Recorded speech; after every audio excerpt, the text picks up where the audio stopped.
Finally, after many moons, I summoned my ghastly longtime friend for another Peepers episode. Ah, he's here. Dane, my friend. Nigel, I'm ready for the party. Fester? Oh, that's rich. So what did you do with Dane? Oh, what? Nothing. Why, you think I should? Oh, you get out and bring Dane before he becomes fertilizer. Well, guess what, Nigel? I changed my mind.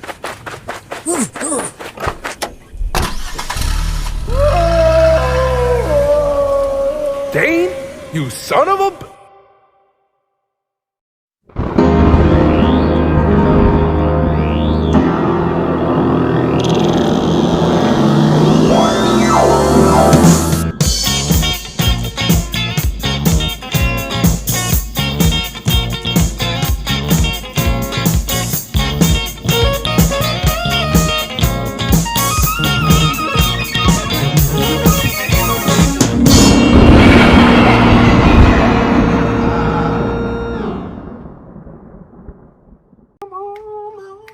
It gets stuck in my head all the time. Almost there. People will come from everywhere because I'm almost there. There's a hair in my mouth.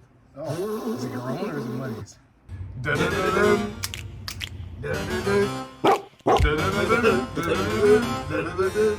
Okay, wait a minute. You snapped in the middle of one of the... Hey, Creepy Peepers, We are back once again for some crazy ass review.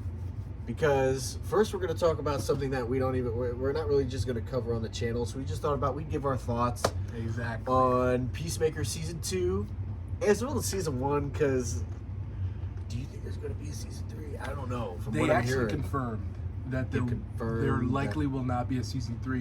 Not because they canceled it, but because of the storyline. They're going to evolve it using the other projects, which makes sense. And bullshit, but also I heard in the rumor mill that people, because the past recent James Gunn projects, I guess haven't like been as up to par. That like some company is buying the part of whatever that is a part of DC, and so if that goes to fruition, then James Gunn's gonna get fired. See, So he's apparently doing whatever he wants because he knows his time is almost up. See, and that's a shame. That's a shame because what they use this season, and there's been a lot of discourse over this. And look, Also, I love how we started. Dun-dun-dun-dun. Exactly. Let's talk about Peacemaker. Let's talk about Peacemaker. You know what we should have done? We should have done. In fact, let's give the fans a little. Dang, you son of a!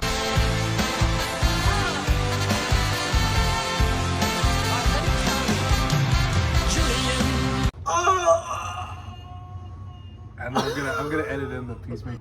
The way that they built up, and we won't spoil it because it is actually still pretty new, and since it's not something we usually cover, you know, we'll let you get to it. But the way that the Peacemaker Season 2 finale has a lot of people talking is very, you know, they haven't been, it hasn't been the warmest reception, not in the sense of everyone hates it, but there are some people who are at the very least confused as to where the story could go from there. As somebody who's familiar with like the way that even Marvel does things, and they drag the arse out of it, in my opinion. Yeah. All right. Everyone gets a show. Everyone gets a spinoff. Everyone gets Agatha all along. Here's the thing: not everyone needs a show, but the fact that we've only had literally like 2 to 3 years of this James Gunn universe, then I think it's fair to say that whatever he'd be building out of Peacemaker, which there is comic book tie-ins too that would explain, you know, the way things are going.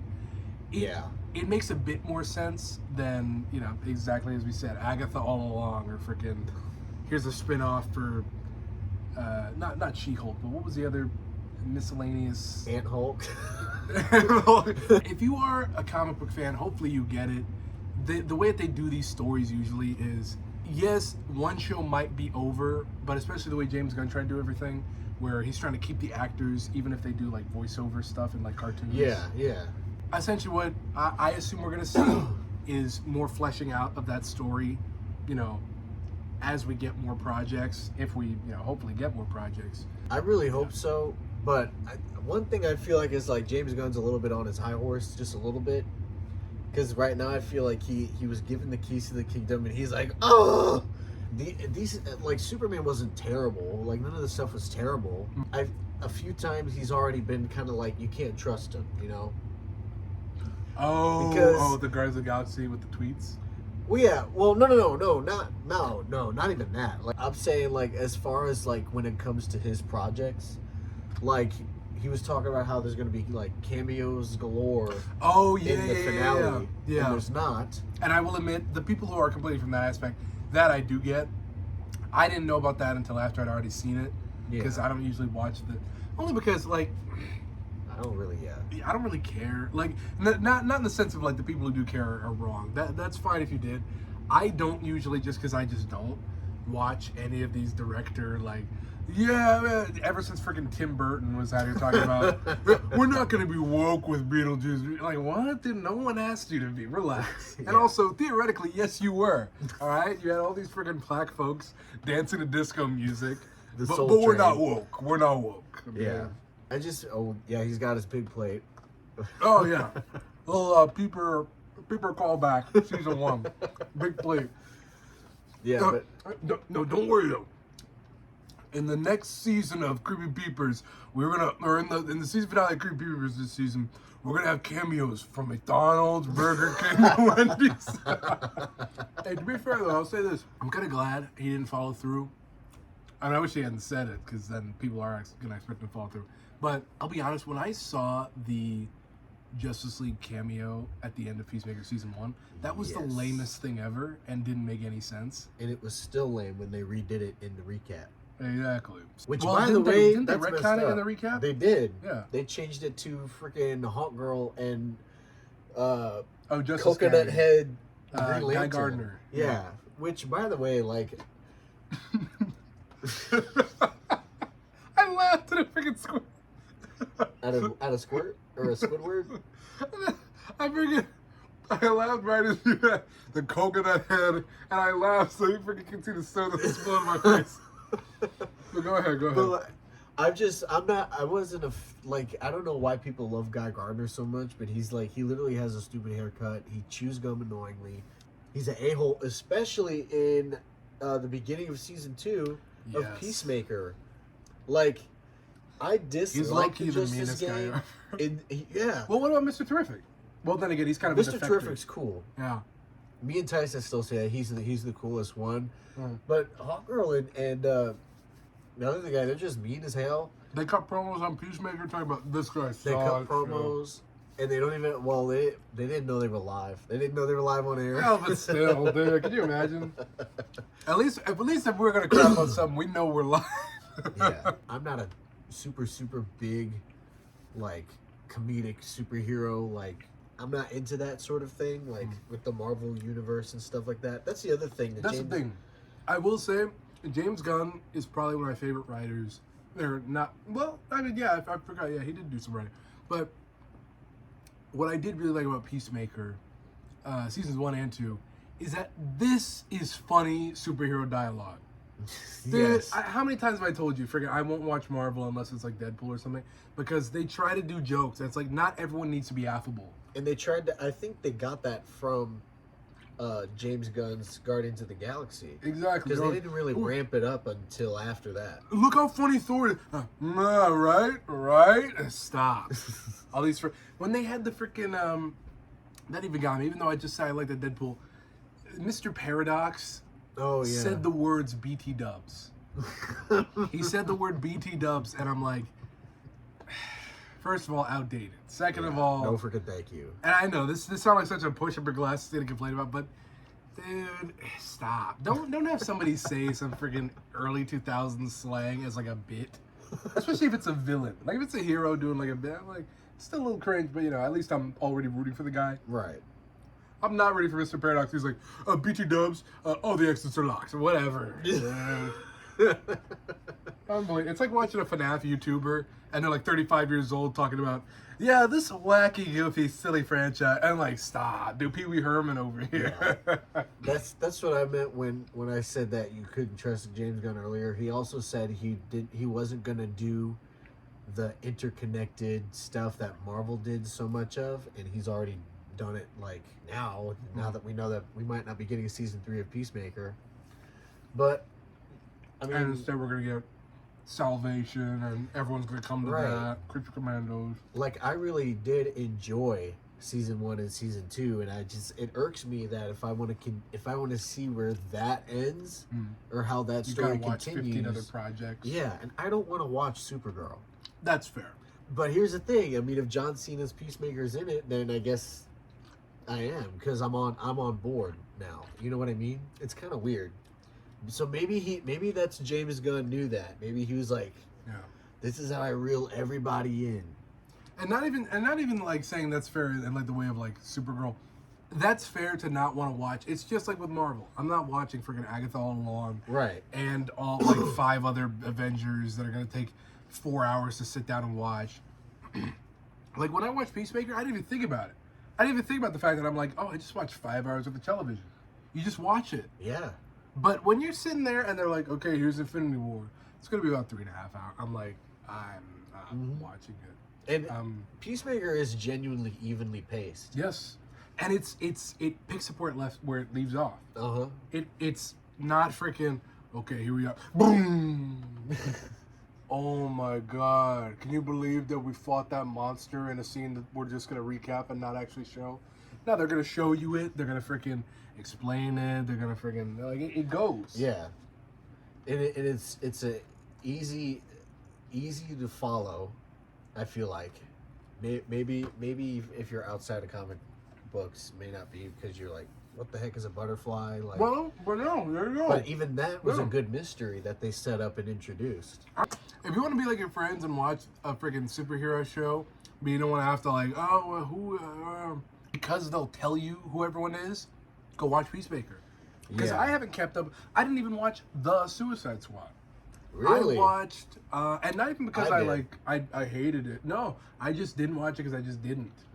I just didn't get a chance. Did you know that Peacemaker was in it? Yeah. Okay. Yeah. Well, that's the thing. They caught us up on a lot of in season 1. They're like previously in the DC universe.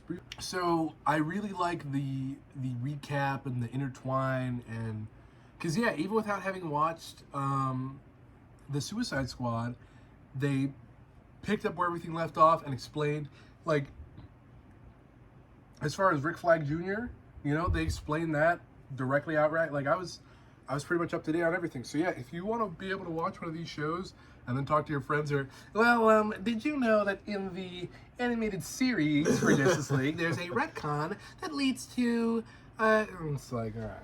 You know what's a shame though? Even though I watched the Suicide Squad, Creature Commandos, and Peacemaker, I still got confused on who Rick Flag was for a little bit. I couldn't tell the difference between the guy with the long white hair in the Suicide Squad who gets killed at the beginning, Rick Flag Sr., then there was Rick Flag Jr., and then I couldn't figure out whether the guy in Creature Commandos was Rick Flag Sr. or Jr., which you couldn't even do that based off of their looks, because neither of the dudes have white hair. But it's Rick Flag Sr. and Rick Flag Sr. has white hair. Rick Flag Jr. He has the same hair, but it's brown. Rick Flag Sr. has like dark with like graying hair. Yeah. And in Creature Commandos, it's all white. Wow. Okay. So I got really confused. I'm like, so who? There's so many Rick Flags running around in my brain. That was before James Gunn knew about everything. He'd have to. That's true. Before he even knew he'd have to take over for whatever Jackhole was right. I mean, no offense. I hope I don't get blacklisted, but. Oh, yeah. Whatever Jackhole was writing, Batman 2, that was taking 10 years, that James Gunn was like, stop, I'm going to do this. It's still happening, too. Well, no, but that's what I'm saying. He's saying, remember, he had to jump in and freaking be like, let's get the ball rolling. But I appreciate that. That's a workhorse. Because I hate when you, especially when it comes to like superhero movies and stuff. Because it's not just him, it's freaking with the Marvel Into the Blankverse trilogy that was going to be a trilogy released one after the other. But then apparently after the second movie, the freaking VA is becoming a weirdo. Yeah. And is just, but I hate hearing, like, especially when it comes to, like, superhero movies, like, something that has a continuous story, that they're like, all right, we're going to be back. No, trust me, we're going to be back, really. Shelved. Knock, knock, who's there? Canceled. Right. Knock, knock, who's there? Our lead died because we took so long to write the, like. Which is a shame, and I feel like that's happening more and more today with, like, Doctor Who and all kinds of stuff like that. Like, Doctor Who is on a pretty scary hiatus right now. That Looney Tunes, remember? That they freaking, Tunes? that they shelved so they could get a tax break? Yes. Oh my gosh. Even, and this is kind of a smaller example, but the Schumacher cut for Batman Forever that Kevin Smith apparently just has. Are you serious? Yeah, it just shows people at parties, but he's like, oh, no, like, Wait a minute. only what? for private showings, Oh, okay. because I'm a comic nerd. Well, wait a minute. Considering it's a Schumacher cut, I'm wondering what's going on with these parties. Actually, okay. I will warn you one thing. That's actually why I just realized. You were watching that with friend of the show, a little callback character, Tyson, Dave's little brother. Actually, I completely forgot. One thing, if you are going to watch Peacemaker, there is a lot of nudity. Oh, Both yes. genders. Yes, and in the Suicide Squad, basically almost any. Well, Creature Commandos. No, I could argue. Here's the thing. I'm realizing, and look, no offense to the guy. If you're not offending anybody, then go right ahead. James Gunn does have a lot of what would seem like, and I'm no prude, but I'm just saying, it kind of a Creepshow 2 situation. A lot of seemingly unnecessary nudity. Yes. Even in Superman, because it's PG-13, you had the one nameless lady with her cleavage out the whole movie. Oh yeah, Remember? Yes. And then they had that slow-mo boob jump shot. I'm like, Yeah, oh my Jesus god. Christ. You noticed that, dude? Yep. Dude, that was okay, because I was watching that with Tyson, dude, and this is so crass. But you're gonna love it, dude. But you're gonna love it. But you're gonna love it. No, we were literally sitting over there watching the movie. Either we didn't say anything, or he everyone's celebrating. And there's that one lady. And I think either Tyson didn't say anything, or he went, holy. For season 1, I feel like season 1 there was one big, like, nude part in the beginning that we knew to skip. That then, like, all the other ones were kind of various, and we're like, whoa. Season 2 comes Season out of 2, nowhere. oh my god, complete out of nowhere, and Everyone, literally it's house everyone. full. And then you think that's over because they don't show it at once Economos gets up to the window and starts spying on him. They stop showing it, but then they forget that he has them over to his house and they're all still naked sleeping there. Exactly. And Vigilante and them's conversation about that's funny too. And they're walking down. Oh, the you're hall. talking about I how he love doesn't that. like sex. Yeah, I love Vigilante. Them. He's a great character, and Economos. Everyone's funny. The thing. It's written very well. I was worried. Even Adebayo, who is a character that you would kind of like, you'd think like on paper you would roll your eyes at. It's like, oh, your obligatory lesbian character who has to prove something to herself. But they actually write her just like a normal character. Right. Which is the good thing. There's nothing wrong with having minorities in your media. I'm a minority in media. The problem is, a lot of times we Not get... Well, the problem is we get written sometimes kind of poorly, where it's... You think at first, like, oh, hey, no, man. No, right? No, come on. Well, you don't want the role? You don't want to get paid? All right, maybe not that. But the thing is, sometimes we get written where it's like, I mean, okay. But it's like, it's not really a... But Adebayo's character, I'm like, they wrote her very well. Everyone they feels gave like a real person. They gave it a genuine lesbian storyline. It's not just, oh, here's two lesbians. This is true. They gave it a genuine, they gave it a start and a finish. This is true. They did finish. I forgot that they actually finished it well. And they finished it well in the right way. It wasn't just for the sake of the storyline, we're done. No, it was like an actual, like, I gotta explain. Something that even goes deeper than just, like, it was almost, it played so well.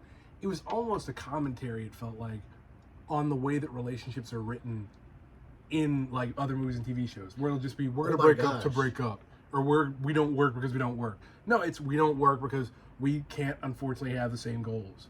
We can't, unfortunately, support each other doing what we both love to do. And that's interesting that you say it that way, because like it's a commentary on relationships in media, especially superhero media. Because the first episode of season 2, they literally do that thing where, hey, whatever happened to so and so, and it didn't work out.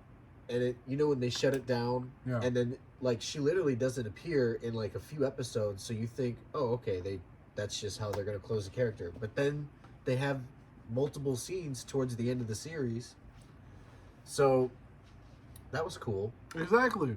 Because I was like, it was genuinely surprising when she showed back. We can't remember her name, proper Creepy Peepers fashion. I think it's like, is it Kia? Yeah, Kira? Something like that. I know it's not spelled the way you think. It's like K-E-E, and then a letter, and then A. Yeah. But when she showed up again, it was surprising. I was like, I didn't think they were gonna bring you even back. And also the fact they brought their dogs back.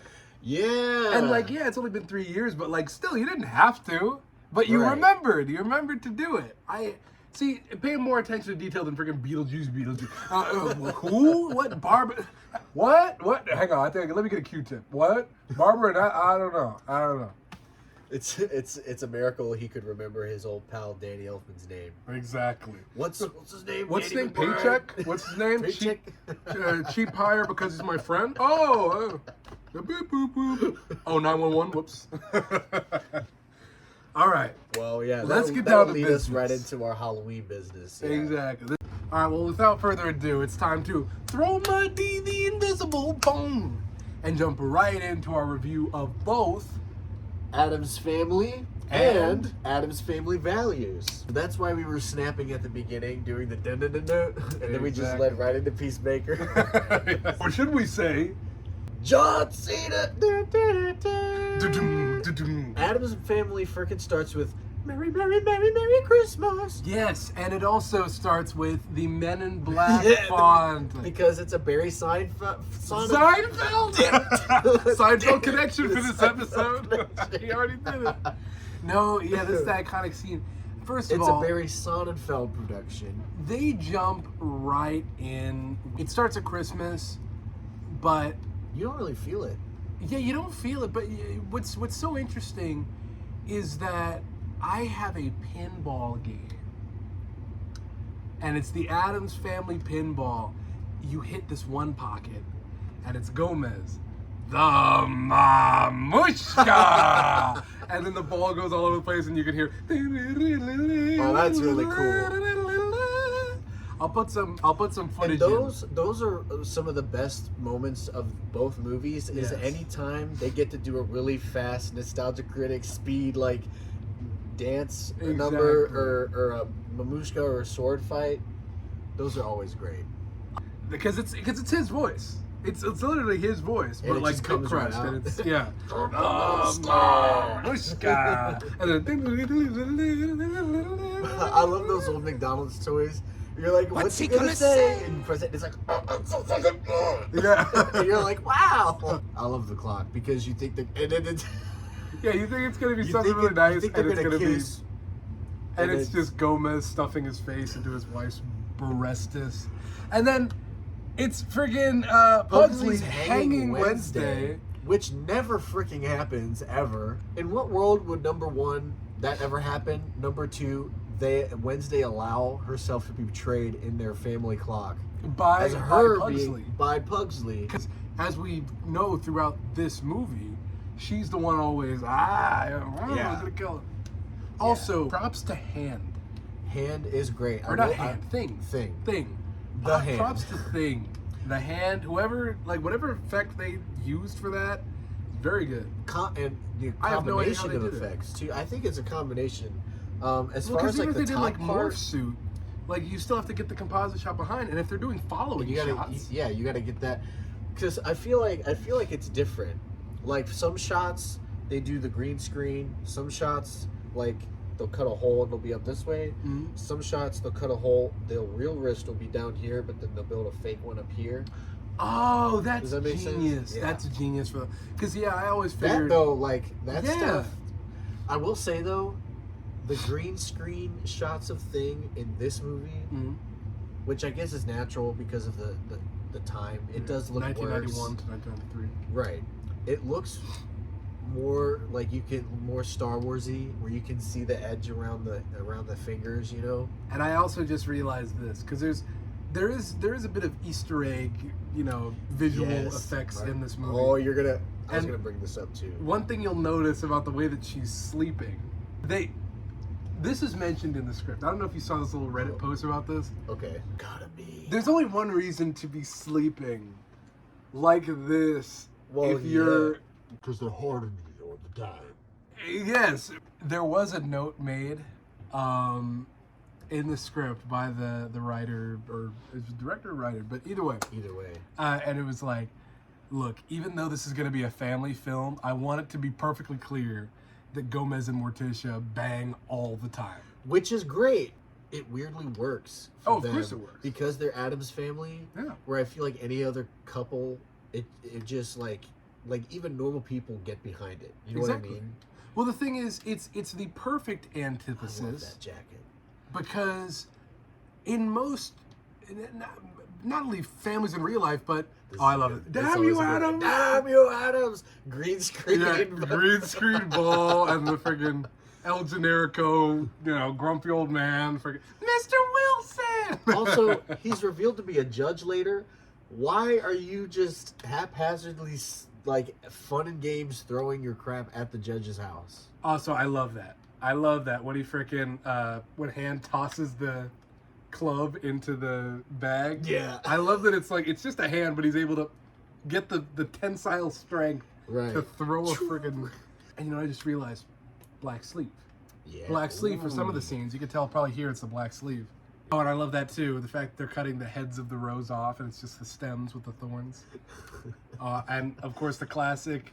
So this isn't a watch along review necessarily, but we're trying to catch ourselves up because, as me and they were both speaking about, we both saw Values. Yes. We watched Values today. Yeah. And I watched the first one last night, but the plot of the first one is much more various. Well, that's the You thing. know what I mean? Values, I feel like a lot of it's the more memorable one. Yeah. Because the fact that a lot of this story revolves around Fester and getting Fester back, everyone remembers Fester for when he was already back with the family. Exactly. Which is only in the Bone second Fester. one. Every time Fester walks in with the wig on, I'm like, Exactly. you know what I mean? I'm That's like, why at first I I'm like, completely is freaking that forgot. not Fester? Is This that not bit's always great. Oh yeah, I've always, for some reason, these, not only is the writing in these funny, but it's also got the perfect dark Halloween joke funny. yeah. So you've got Uncle Knick-Knack's Winter Wardrobe, Uncle Knick-Knack's Summer Wardrobe, and Uncle Knick-Knack. Yep. Oh my god. But I thought you said every ad was AI. well, only when I don't have friends over. So I was mentioning to Nigel either just a few seconds ago on the show or before we were recording that Gomez's outfits in the first movie I think are way better. Yes. Do you agree? I don't remember, but I'll take your word for it. I can't remember what he dresses like in the second one. It's basically just you don't even have to see him in a robe. That's another thing. It's just gray pinstripe suits. That's another thing. I actually forgot about this. There is so much that happens in that first one compared to the second one that also makes you kind of forget. Because, yeah, I completely forgot. I forgot about that. Gomez is getting sad and sick because of his freaking, his brother's gone. And then they get jobs and they're in that motel. And the one lady crosses over into the second one, the little girl. At first she's a Girl Scout and then she becomes the summer camp. Remember? She is in the first one? Yes. She comes over and she's like, would you like some Girl Scout cookies? And one's just like, what the food? Yeah. Oh, wow. Yeah. They were setting up a full Addams Family universe here with these specific casts locked in, but right around, and it had already, I'm pretty sure, been written, or at least had been planned and greenlit. But just as they were getting going on the third Addams Family, Raul Julia unfortunately passed away from cancer. And that's because I was going to ask you what the reason really was behind there not being a third one, because the second one was so darn good and so darn funny that I'm like, okay, either if they were going to make a third one, it was either going to be like uber funny and uber good, like goes wild, or it was going to be like stinky. You know what I mean? No, he passed away. His last role was in Mortal Kombat, which he did for his kids. He played M. Bison. Or no, not Mortal Kombat. I sound like such a mark, considering I play freaking Street Fighter all the time. Street Fighter, the movie, he played M. Bison. And by the way, he passed away, but he did that role, and this is how you know he's a great guy. He only did that role, despite being so ill throughout all the filming of it, for his children, because he knew that they were fans of the video game. Aww. Yep. I see, and I love it when you hear like Tommy Lee Jones, he got the offer to play Two-Face for Batman Forever, and he did it because his son was a big fan, especially of Two-Face, and was like, "Oh, Dad, you got to do it." Yeah. Which, by the way, like if that was your reasoning behind playing Two-Face, why the frick did you frick it up so bad? Not to mention, freaking Like, get what? over here talking about, I find your buffoonery. Oh my God! How to be a mark Jim for Carrey yourself. a break. Yeah, Give not to yourself mention, a break. Jim Carrey does this all the time. You're the one over here. Yeah. Dude, you're and not Jim the Carrey Joker. was nice. Yeah, He Jim actually Carrey was looked nice. forward to meeting Tom. Freaking Tommy Lee Jones over here treating Two-Face like the Joker, freaking laughing, mugging to the camera. Two-Face is supposed to be serious and scary. Yeah. Overruled. Overruled. I love how in the beginning we have that kind of that sword fight scene with this bumbling short buffoon. Yes. Who's on alcohol 24/7. And I do love the good ending that we get for his wife. Yeah. Because we think that she's in on it at first, and then she's she actually does look like she's in on it. Yeah, But she seems like she's in on it, but she wins. She gets won over by cousin It, Yes. famously, and then I think she shows up in the second She one. does with a little cousin It. Yes. They have a little hairy baby of their own. I love this gag. Yeah, the Chinese finger trap. Yes. And I think you literally see her again later with it on again. She gets it stuck on right after. Yeah. The slit eye light that they give Morticia in nearly every scene in this movie and the next one, I love that. Also, Because you don't really see that for anybody else, but like literally wherever she is, even I think in light shots, if you look close, they've always got a piece of light where Morticia's eyes are going to be. okay, first of all, this is his fault. He pays him in doubloons. He sees Gomez open up the bookcase with the book, but here's the thing: he opens the bookcase with the book, but then this guy walks in, he's like, "Let me try to do the same." Except he doesn't do the freaking pull. He takes the book off the shelf, opens it up, it's gone with the wind. That part's funny because then we see Lurch, and Lurch is like, "Are you serious?" But the thing is, dude, he clearly levered the book. He didn't freaking, dude, rookie mistake. Well, shortly after that, we get our first look at Christopher Lloyd. Yes, and he's just big, and he gained weight for the role. Did he? Because He this gained is a bunch of weight for the role. Did he actually? Yes. Because I was gonna say his actual like. I mean, the it's body, still a suit for the body. He didn't gain that much weight. Okay. Freaking 'Cause, die of a like, heart attack. His cheeks and face. but he did have gain that. a bit of weight for the role. Yeah, because he was. I mean, I wouldn't say he was frail, but he was. He's known for skinny. being pretty skinny, absolutely. Even now. Yeah. He does a great job though as Uncle Fester. Christopher Lloyd does such a great job as Uncle Fester. My favorite movie is Back to the Future, and yet anytime I see him in this, he's always Uncle Fester. He's like a whole different guy. Oh, When he's in freaking what's it called? Yeah, we just lost our light. We'll fix it. we'll cope. Oh. When we see Christopher Lloyd with his hair, exactly his 1988 uncle hair. That's why I looked over at you. I'm like, okay, you paused it right at the moment. I am. Looking like Dane with the short hair. But Hey. when we see Christopher Lloyd with this This is like brown hair, but he's got the Uncle Fester. When we see him as Judge Doom, then we see him Completely as different. Doc Brown. Like, it's completely different guys. He's In Taxi and Yeah, Clue, Taxi. he's very versatile. I always think he's somebody else. Yeah. So I feel like Christopher Lloyd got either Danny DeVito got inspiration from Christopher Lloyd for the Penguin, or like Well, but this was 1991. So right. this would be so after. or during, because they were. It depends, because they filmed Batman Returns in 91, When was Batman Returns? 92. Oh, okay. So Then it's you know what, you might be literally right. in between this movie and the next movie. Christopher Lloyd is like a lot wispier in this movie. He's very like, you know. He does that one laugh that's Whispery. classic. Yes. But then in the second one, he's a lot more gruntier, Yeah. and he laughs loud. I want you in the worst way. Yeah.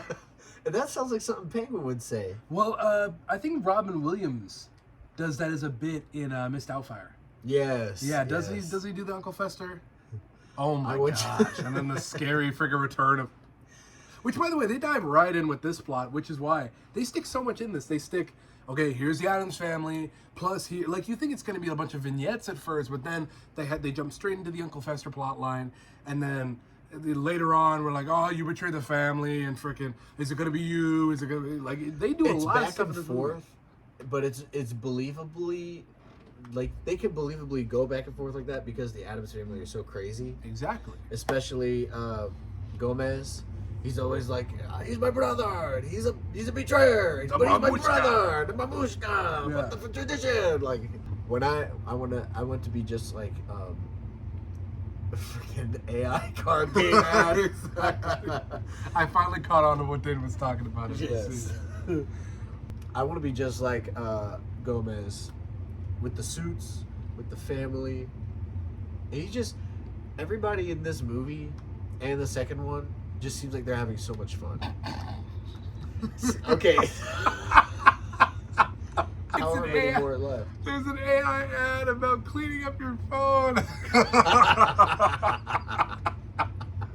I want you in the worst way. I feel like that's a testament to the director, Yes, because I feel like you can feel the same energy in the Men in Black movies Absolutely. that you can in this, where it's kind of these like everyone's having anything. fun. Yeah, It's you got like, those aliens by the coffee. yeah, great comedy writing, of course, but everyone enjoys you can tell everyone is loving making this movie, Absolutely. and they're I love when you can tell it's a fun movie set. yes, You could tell the movie set was fun. Yeah, I hate when you hear those horror stories like, we were never friends, we were never family, we were never like that. This is a perfect adaptation. yes. This is among one of the perfect adaptations.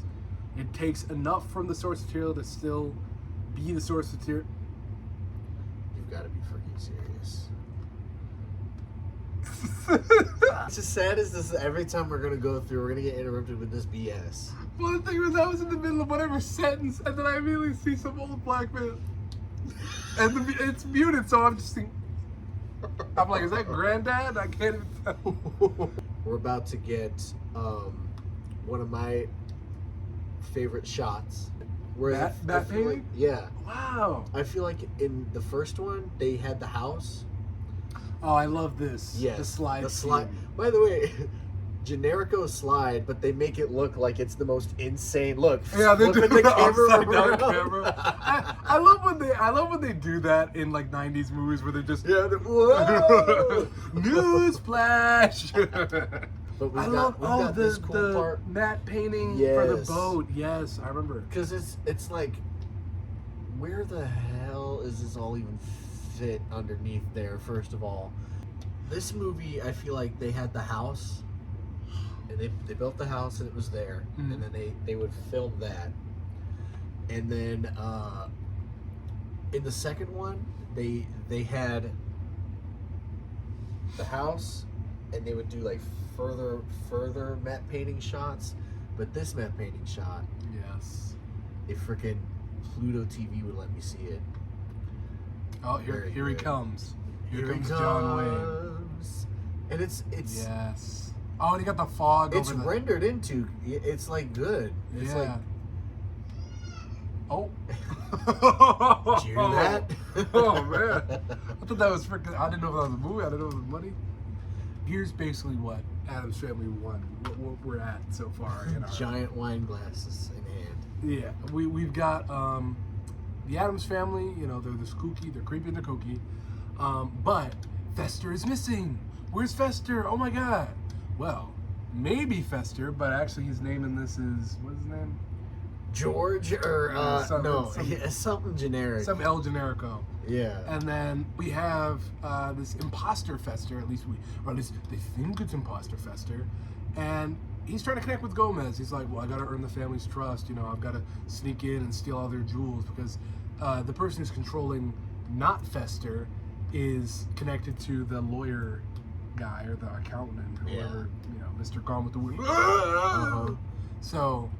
And people just always are trying to get after this family's money. Exactly. I don't know where does it stop? When does it end?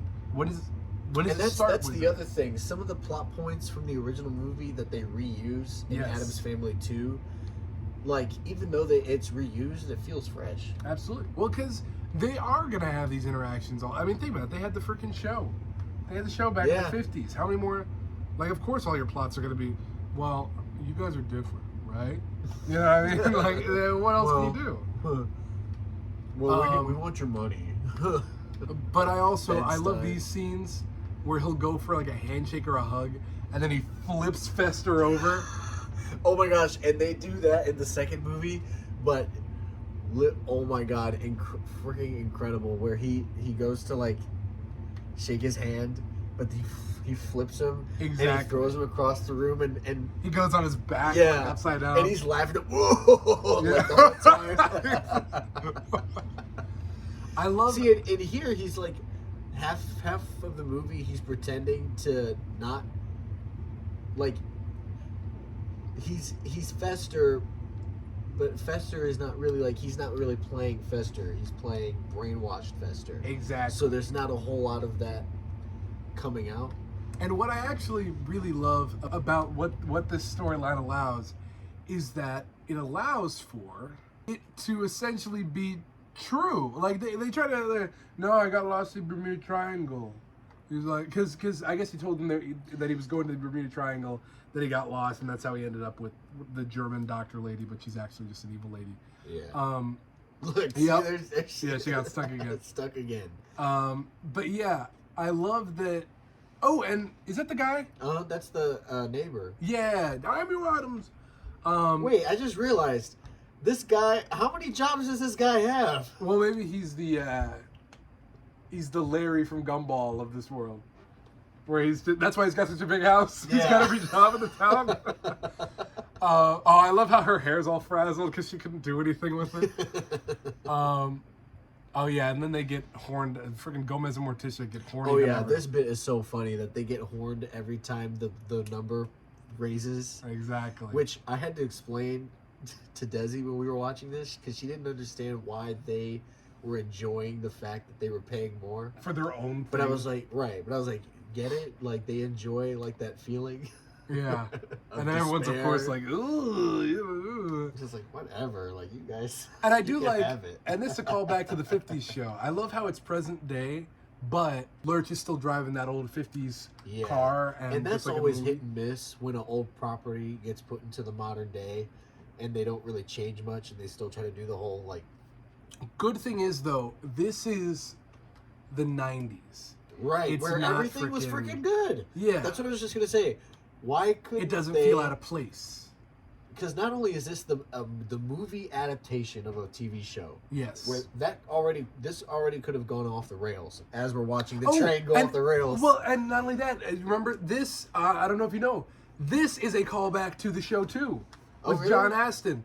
This used to be a running thing. Would be John Astin's Gomez playing with the train. This is a callback, and the fact they're using it in this again, just as we're already commenting it for. Very true to the source material, not just the comic with the characters, but specifically, this is more so an adaptation of the show. And it's so good, and it's so direct, and it's so, it just, Yeah. It gets so many things right, and oh man. And I love how the sounds of the tiny train sound like a real giant train moving through the house. Exactly. It cuts to them all throughout, and it's like actually shaking everything. Brainwash Fester, he makes this excuse about how, no, I was in the Bermuda Triangle, you know. I love that because we then find out it is the real Fester and everything. It literally would then mean he did go to the Bermuda Triangle like he told them, and then got lost. Yeah. And then was somehow saved and is back, making him like the only person to ever come back from the Bermuda Triangle. And of course he would. Because I he's love Addams. this though. When he gets captured by the thing. Oh, this is a great. Oh bit, yeah, too. director cameo. Oh, that's the director. Yep. That's cool. But I love this bit where Fester gets caught by the trap because he's trying to snoop around. Yep, and he gets goes to that. the freaking water And there's tube. freaking sharks. Did you see Exactly, that? yeah, those Like, little tiger what? sharks. I love how head first it is. Also, I love that the trains crash right in front of him with like flames. Yeah, and he's just unflinchingly. Oh yeah, you can see the Ew! fish. What the crap? I wonder if there's gonna be the no animals were harmed. I hope not. Or I hope so. Sorry, Yeah. I hope so. Not I hope not. I hope Milo and so. Otis over here. Exactly. You ever heard about the rumors for that movie though? Freaking. For what? They just threw cats. Oh, Milo and no. Otis. Yeah, they did. They did. For real. That's why they had Like, to do the no animals were harmed from that point forward. They were just throwing cats off cliffs, throwing dogs off cliffs. man. Yep. I thought, man, They killed like 120 animals. Jesus. You know how? You know, I used to watch that movie all the time when I was little. So did a lot of people until it came out that hey, you abused like 45 freaking million. The graveyard is cool. Absolutely. It's very Tim Burton-esque, but not. It's got like a sand sculpture vibe to it, Yes. which I really like. But I wanted to ask you, with this scene, do you think this is because Fester's come back and he's off? Mm. Do you think Morticia in this scene knows and she's just like warning him or just trying to remind him of his family? Or what? I 'Cause think this is a she's very trying slow- to remind it because at first I had always read this as, oh, is she threatening him? That's what what And- I thought too. At first you'd think so, and I feel like in any other movie it would read as threats. But considering we know how this family acts, a threat would be a good thing. Yeah. So the idea that they're threatening him, honestly, I have a sneaking suspicion. Morticia, It's like one big test. yeah, it might. There's a hint of test, but I also do think that she hopes it is the real Fester. Because in all fairness, at the end of the day, you know a real Fester when you see him. No one looks like freaking Fester, dude. Like, come on. The one thing that I love about the cemetery that makes it very much Beetlejuice-esque is the lights that they Yes. have behind it, where you can tell they're up on a high hill. They've got the lights. Everyone's got like arms cut out. It's these big like bulbous statues, like cartoon characters. That's another thing I wanted to ask is, do you think this movie being made was influenced by Beetlejuice? Because I feel would like once argue Beetlejuice yes. happened, I would argue yes, a lot of it. a lot of movies like this started coming out. Yeah, I would say that's that cinematic theatrical representation of the dead and undead, but not in a scary sense like Dawn of the Dead or anything like Creature or anything like that, but in a more comedic, in a more gothic Victorian fashion, was heavily influenced by the Tim Burton aesthetic and movies I like also think of Beetlejuice. Casper, but Casper, that's because Christina Casper Ricci. has Christina Ricci Yes. also. And the Ghostbusters, it has Dan Yeah. Aykroyd. Who you gonna call? Someone else. Someone else. Who you gonna call? Someone to shave my mustache. Is he a mustache? In that scene, yeah. Oh my! I completely Uh-huh. forgot about that. We'll mention movies on this show from time to time. It's like, are they gonna cover? Yes, we're gonna cover. it. Don't Yes. worry. But you might be 89. Exactly. Yeah, you might be Batman '89.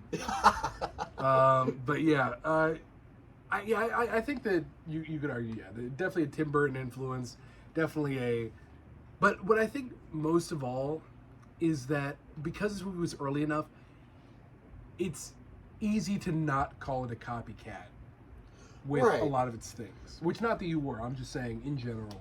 And You know. because I think this is also before the Tim Burton stamp. Absolutely. Like the aesthetic. It was set before in, 'cause this Edward was- Scissorhands. Yeah. It was before... This came out the year of Edward Scissorhands. There you go. What other good ones? Beetle. Well, the only one I can think of that they would try to get Nightmare. Nightmare. Nightmare Before Christmas. Well, that was 93. That's what I mean, though. I'm saying it got out before that because that was another movie Okay. that kind of was like, okay, here's that Victorian-esque, you know. Right. I also another rare shot of Pugsley torturing Wednesday. well, but not only this, there's a little bit of the cracks are starting to slip. The fact that Fester, because we know that he's still a bad guy, you know what I mean? Because he's siding with the bad guys, but because of that, he's still a bad guy, which leads him to be like, Pugsley comes over and he's like, which poison should I use for Wednesday? And without even thinking about it, he's like, that one. Yeah. You know, which you'd think is maybe just him like, oh no, he's trying to fit in, he's frantic. No, I have a sneaking suspicion that was one of the, you know, because we see him later on and he's like, hey, you better use this and that, you know, like he brings it back. So I love this. Impostor! yeah, and he's just. But that's what I mean. He storms Christopher up, look at Lloyd. it, there you go. He's doing that I love heavy run. It's not the Doc Brown. Yeah. Completely different character. Exactly, a whole different guy. And here's another part where you're talking Oh. about the crack slipping. Yeah, where he's helping them with this. This is where we get that blood scene. Which, by the way, that's yeah. why this movie has a PG-13. Really? Yep. The blood Yep. scene? Because then, yeah, in that second one, They push it. They push the PG-13 more in the second one, I think, just with the content. Just with like what do they do in that? Is that there's just a lot more sex jokes in that one. And I feel like Maybe you it's could a get TV away with version. sex jokes back in '90s, but still get a PG.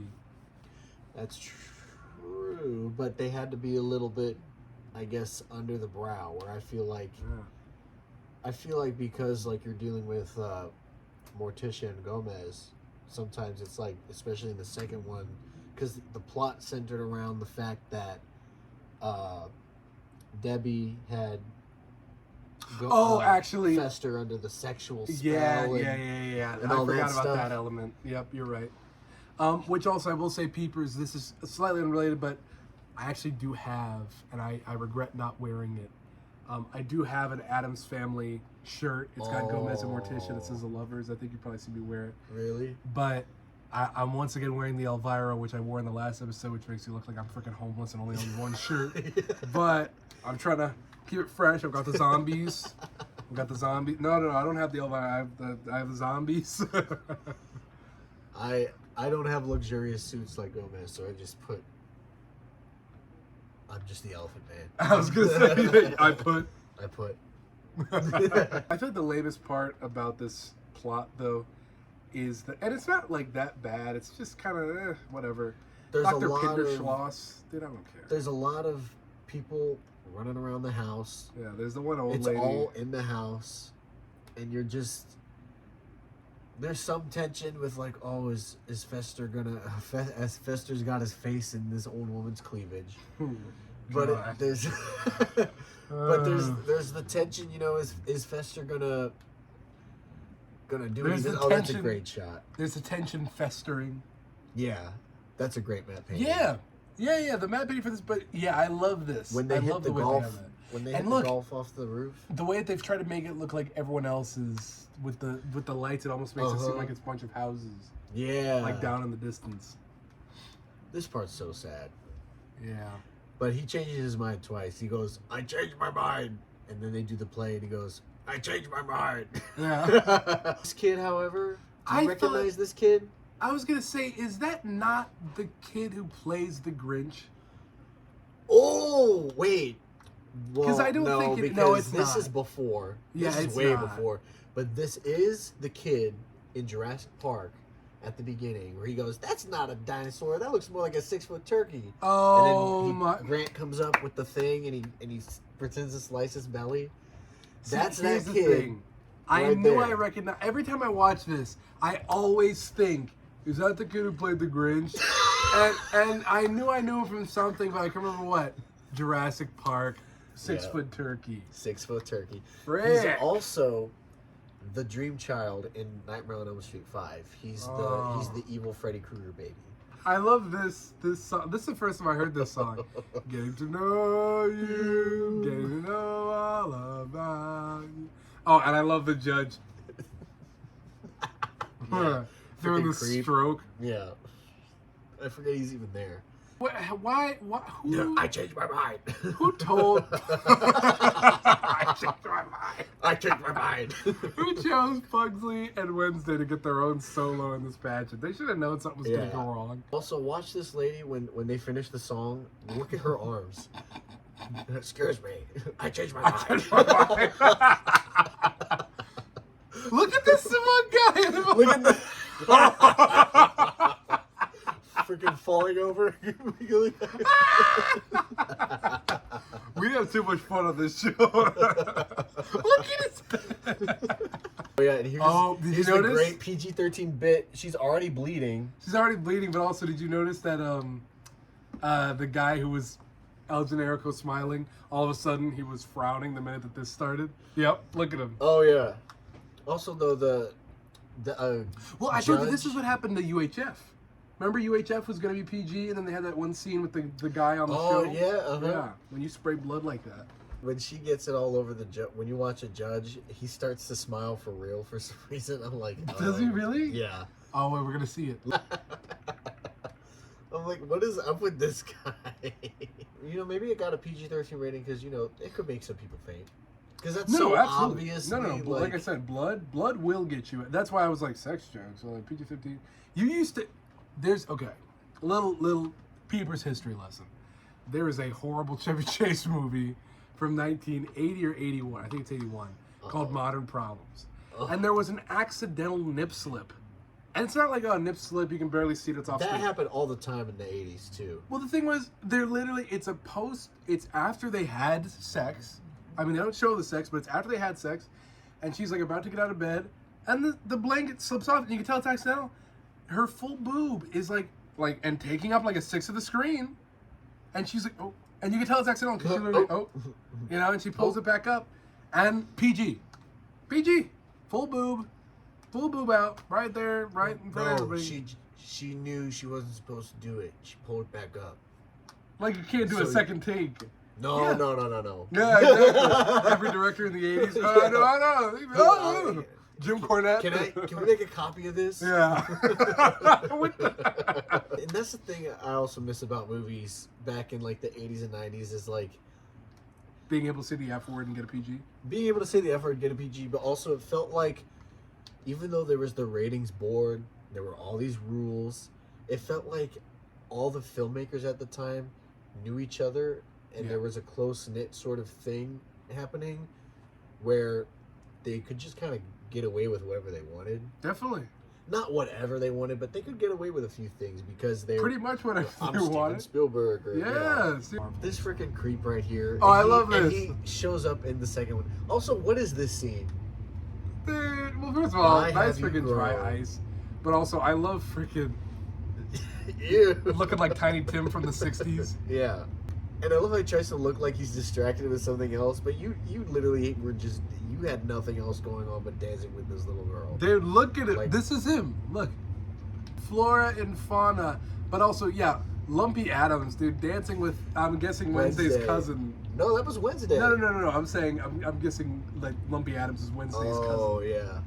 But yeah, freaking over here. Tim We're doing whatever dance. Played Gomez. Remember, What show was that? That was replacement Gomez for what was going to be the third Addams Family movie that went straight to VHS, Addams Family Reunion. There's a video about it that I watched. Wait, that was a movie? Yep, direct-to-video. And it wasn't made by these people? No. They took the rights, and they, because the rest of the cast, they were like, we're not going to do it since Raul Julia's not doing it. Yeah. So they had Daryl Hannah with some forehead that was Daryl Hannah? 4 inches tall, did some giant forehead with a Morticia wig. Oh, and here we go, the famous scene. The Mamushka! Dude, I love this. There's, there is. The Mamushka! I love it. Thought it's by our Cossack cousins. This outfit, the quick change. Well, and that's the thing. I have no idea. So, what's weird is that it's not until the lightning strike that Fester remembers he's Fester, but he knows how to do this. So I don't know. Really? Because, that part was a little unclear to me, because his head gets hit by lightning. Also, what is it with electric in him in this? Was that a show thing? That feels like a show thing. I 'Cause he can do think it in so, Wednesday. because yeah, he does the light bulb in the mouth. He does the light bulb in the mouth, but he does something. He does electric hands. I think at some point in the Wednesday show. Yeah, that has to have been something from the TV show. Then. Jelinski tries to electrocute him in the second movie and fails because he has the light bulb in the mouth. Mm-hmm. And that's genius. I love that. I didn't even consider that.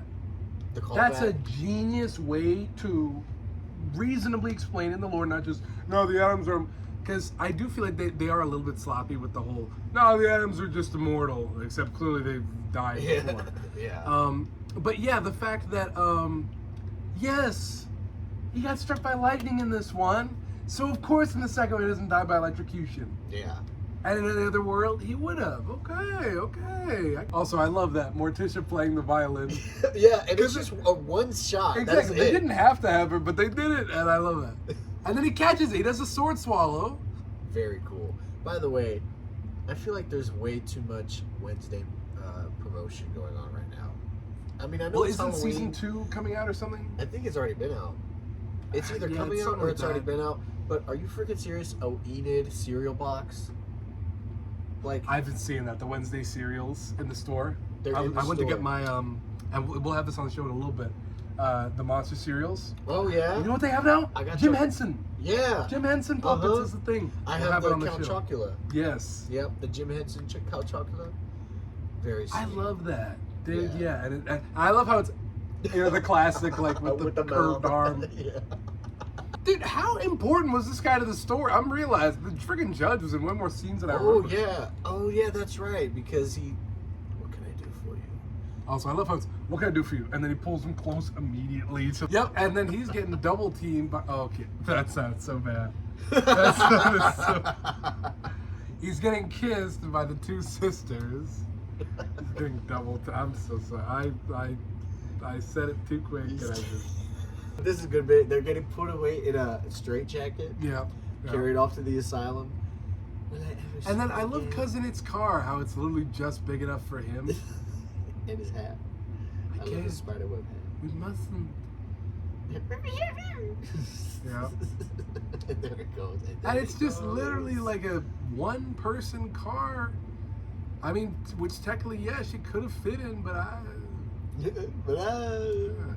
either way, I'm glad that's Starlight Restaurant. Because, yeah, the wife seems like so nice. And also, I can't remember where else I've seen her acting before, but I've seen the lady who plays whoever. The lady that Cousin It marries / dates or whatever. I've seen her in other stuff, and I always think back to her in this, and I'm like, oh, she's so nice. By the way, it is so sweet how much of Wednesday's character is a kid. She's such a kid in this movie. Yeah. You know what I mean? She's not like... Pugsley too. Yeah, Like they're both kids. even though they're trying to kill each other, they're killing each other the way kids would. It's not Wednesday, right? It's not Wednesday, freaking... Nah, Oh my just a God. sassy teen. No, they're kids. Which, granted, it's two different genres. I'm not trying to crap on it, but it's just, they're Jenna kids. Ortega's Wednesday, like when it was first happening, he's like, oh, well, it's Wednesday. But like you said, that's definitely like generico, angsty teen Is coming to for Riverdale. for the looks, for the mood, for the Aesthetic. glam, for the aesthetic.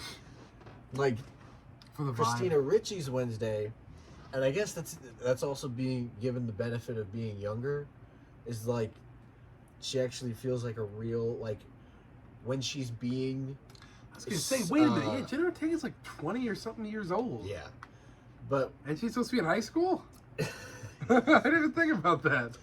But Wednesday in this, when she's being macabre and when she's being creepy, Yes. it feels like when Jenna does it, she's trying to be angsty. Yeah. And just because she puts all the focus in her eyes doesn't take that away, Tim. But Wednesday here, like, even like in her expression, like when she's being dark, like you could still tell like she's it's natural. Absolutely. That's what a kid like her would say. I love Lurch's hair. How Yeah, it's just the little- perfectly got that spike to it. Also, Pugsley's hair. Desi said Pugsley's hair creeps her out.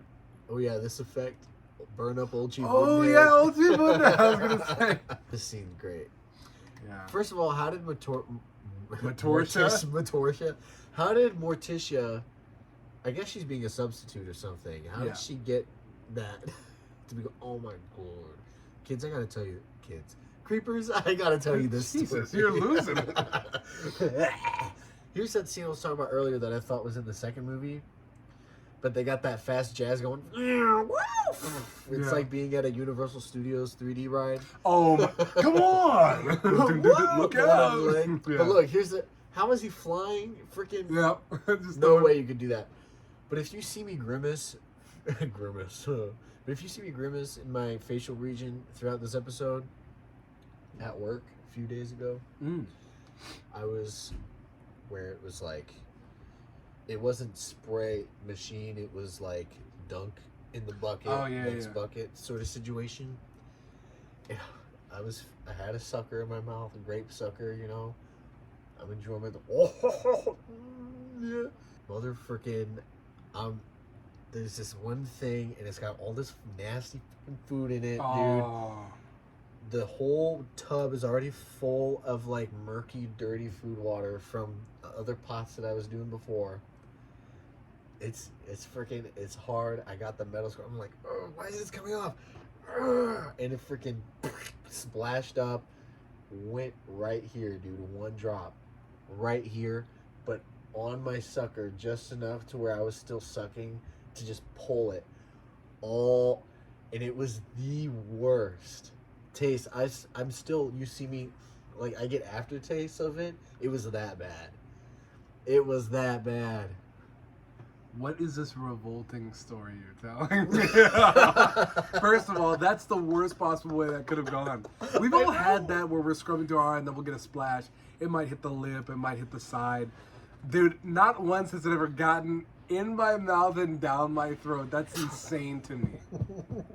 Oh, It was so my bad. gosh. Because it happened, and I froze, and I was like, oh my god. And I was like, okay, I really hope it just landed on my lips. You know, but the sucker was also there, and I was like, oh my god, I know it went on the sucker. I know it. And I did a little, and I was like, oh! See, I would not have chanced that. And then I would not have chanced that. dude, shot the sucker out of my mouth in the track, and oh my gosh. I will say, this is a very cute scene. When they're all like heartbroken over Fester / the situation, and then Gomez She looks terrifying in this part walking down the street, by the way. Terrifying. But well, but the thing is, I will say one thing that's very, very sweet. Not in any sexual way, not in any way. She's holding Gomez, and Gomez is like depressed and he's sleeping. yeah. And she's just holding him. Like 'Cause she seems like the most level-headed of the family. it's very sweet. And then of course she decides to go talk to them, and then they decide, you know what, we just have to kill her. I was gonna say, what a crash! Just I never to realized finish that. the movie. Let's just Yeah. tie her up and 'Cause pull her limbs I didn't off. realize how late. I didn't realize how late it was in the movie till they got to that part of the story. But yeah, freaking 10, 15 minutes left. Oh, but I do love this. So Thing is about to go tell Gomez that Morticia's in trouble, and whoever the hand actor is just goes absolutely crazy with whatever he's about to do to yes. tell Gomez. He's like, And he what are you slaps doing? the cereal. And yeah, he slaps the cereal, he gets the spoon out, and he starts doing Morse code. But yes, we go right back to the sexual stuff though. Yeah. Because she's getting We've done tied this up, before. and she's loving it. She's loving it. And then Gomez is gonna find her, and then he's gonna love it. So yes, he does love it. But I feel like I wanted to ask you, when you were growing up, did this one come on more on TV, or did Values come on? Values. I was telling you, Values for me, I feel like came on more on TV. Like, don't get me wrong, this one definitely did come on TV, Right. but I definitely saw Values more. I don't know if it was on ABC Family or if it was on like Cartoon Network or like like, you know how they'll every once in a while they'll put like some miscellaneous movie Yeah, that shouldn't be Gremlins. owned by yeah, Gremlins. They used to show, oh my gosh, they used to show Diary of a Wimpy Kid all the time on Cartoon Network. They Cartoon showed Network? it like I thought they would show it on Nick. no, they showed it every day on Cartoon Network, like literally like every day on Cartoon Network. For any time they had like a movie, Tully Alford. Of course, I don't remember this guy's name. That's the guy's name. They just said it in the movie. Alford. I don't freaking Tully Alford. I don't know Tully. What is this? X-Files? Scully? Come on. But yes, I do love this. We've got Fester. I ask that too, though, because this always came on TV more for me. Really? Yeah, I feel like whenever I caught an Addams Family movie on TV, I never caught Values. That always came on after. I always only ever caught Values. I mean, I definitely saw this one like maybe 3 or 4 times, but I saw Values maybe like probably like 20. Very nostalgic memory I just had. There was back in the day on your DVR when you would record a movie, and like sometimes like it would record like the full Last few credits. minutes? The up next bit, and then the beginning few minutes of the next movie. Oh, the that they reverse. show. Yeah. So I can't remember what movie that I had recorded that I would always watch, but once that movie would end, the beginning of this movie would end or would begin. Yeah. And the recording actually would stop right as they're about to pour the bucket over the people. So it's like dun dun dun dun. Oh, that's so funny because my favorite movie as a kid, I probably saw about 100 times. And you don't even hate this movie. You try to even hate this movie. I feel like you love this movie. We'd end up watching this, and you'd have to cover your mouth. And be like, I don't even like this movie. I don't like this movie. But my favorite movie as a kid, like I told you, Cat in the Hat. I saw it about 100 times, and I also had the DVR. Except I caught the last few minutes of what was on right before it, which was the bell end of Robin Williams' Flubber. Oh, It's that last fight in the library. So literally, every time I turn on my Cat in the Hat, I've again seen the movie about 100 times off the DVR. It starts out with where the guy shoots the flubber out of his butt cheeks, and then it bounces all over the place, and then and then somebody swallows it, and then boom, boom, boom, boom, boom, boom, boom, boom, boom. Or I think that might be right before it. But poor movie. Most of that movie was just it going. Exactly. But yeah, I would catch the last couple minute or two of flubber, and then we caught, or then it would start with, you're fired! Friggin' the Cat in the Hat. Fired. But yeah, I do love this little callback to the book, but also, I just realized what this Ghostbusters too. Burned at the stake. Yeah, you have some character where they have to crash out, and then all of a sudden they've had a change of heart strictly due to revenge. The magic of the Addams Family is very much downplayed. Yes. Where, like you said earlier, you're kind of like, did they die already? Are they like, what are they? But it's always.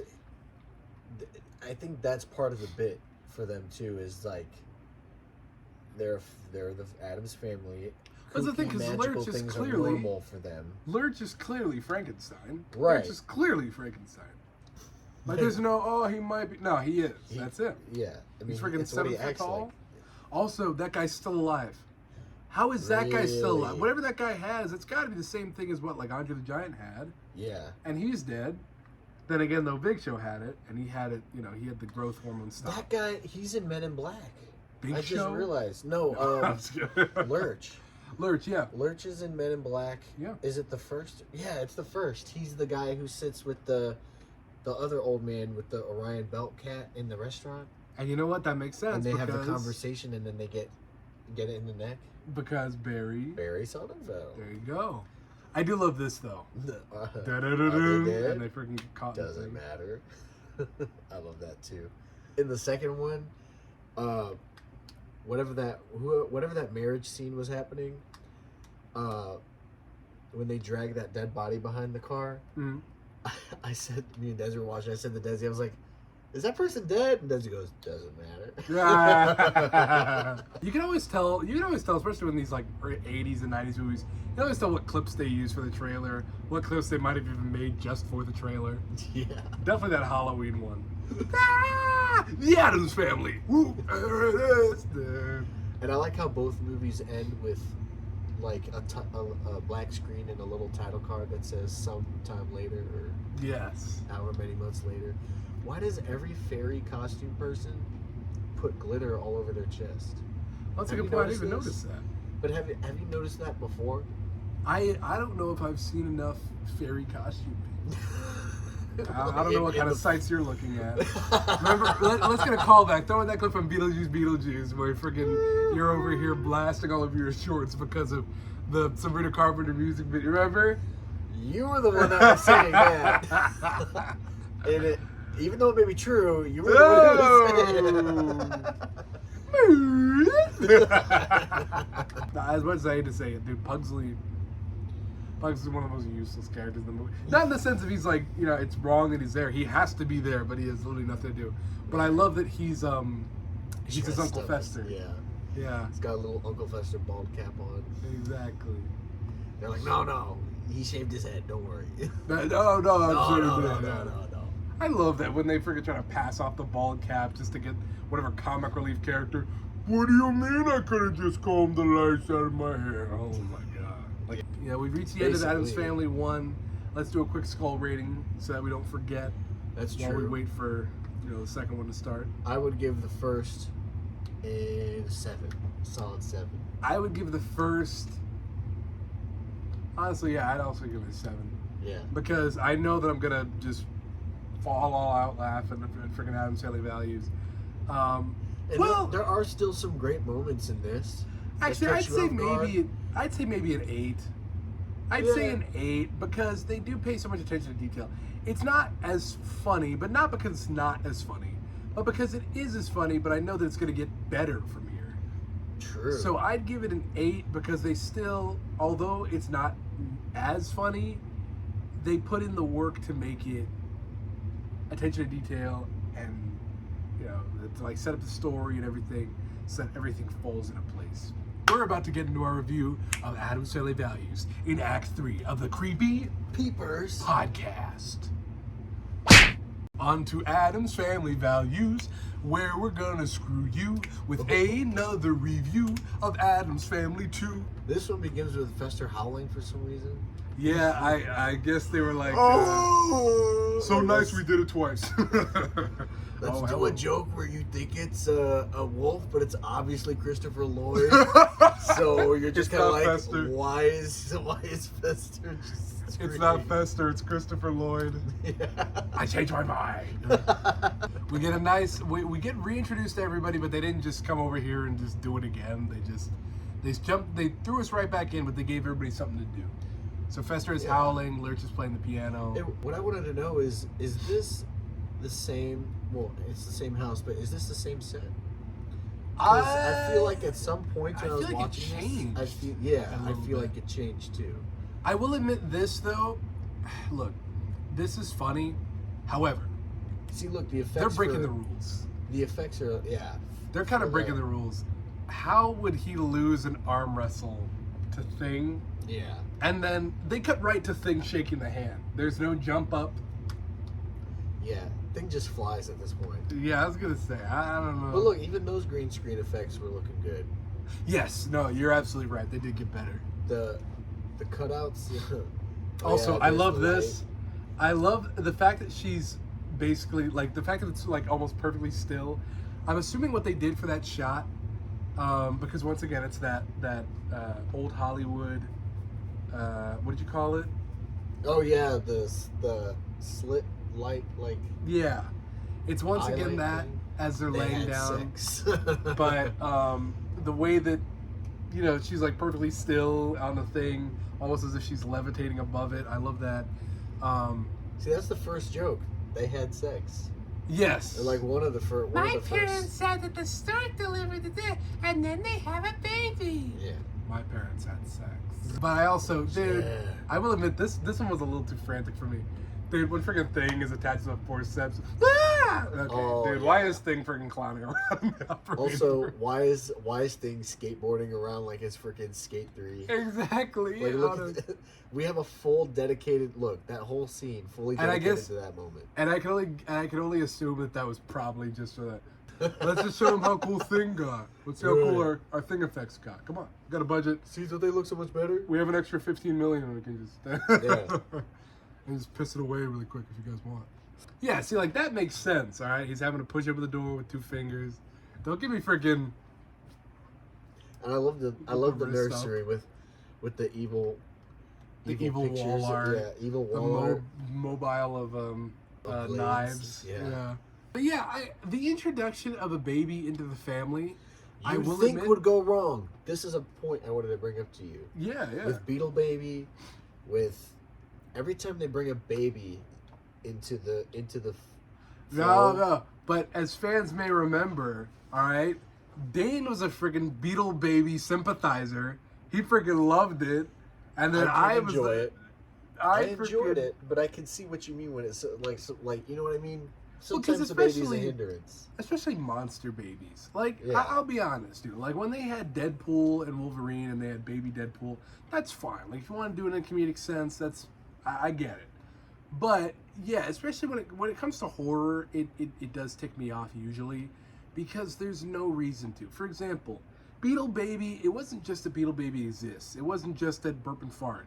It was that it broke all the rules, too. There's that bit. Oh, yeah, that... I love how rapid Yep. it is. They do the quick, fast motion nostalgia critic. But usually, like when they try to do the baby bit, it's so predictable. Yeah, and then they freaking had a... Oh, that's another thing, too. They don't make the baby just some random El Generico baby. They made it the most, like, Addams baby they could. With the fakest pale makeup that rubbed off the cheeks. Exactly. And you could see the freaking... I keep calling it El The Generico. mustache. But the mustache, yeah. Which is funny because later on, when the baby goes normal, the baby gets like super big blonde hair, Yeah, blue eyes. blue eyes. That's a good bit. But this movie has Wednesday and Pugsley on a constant trying to kill the baby bit. Oh, That's I do clever. love that, though. Grabs the key. But see, Yeah. that's what I mean. That's what I mean. This worked.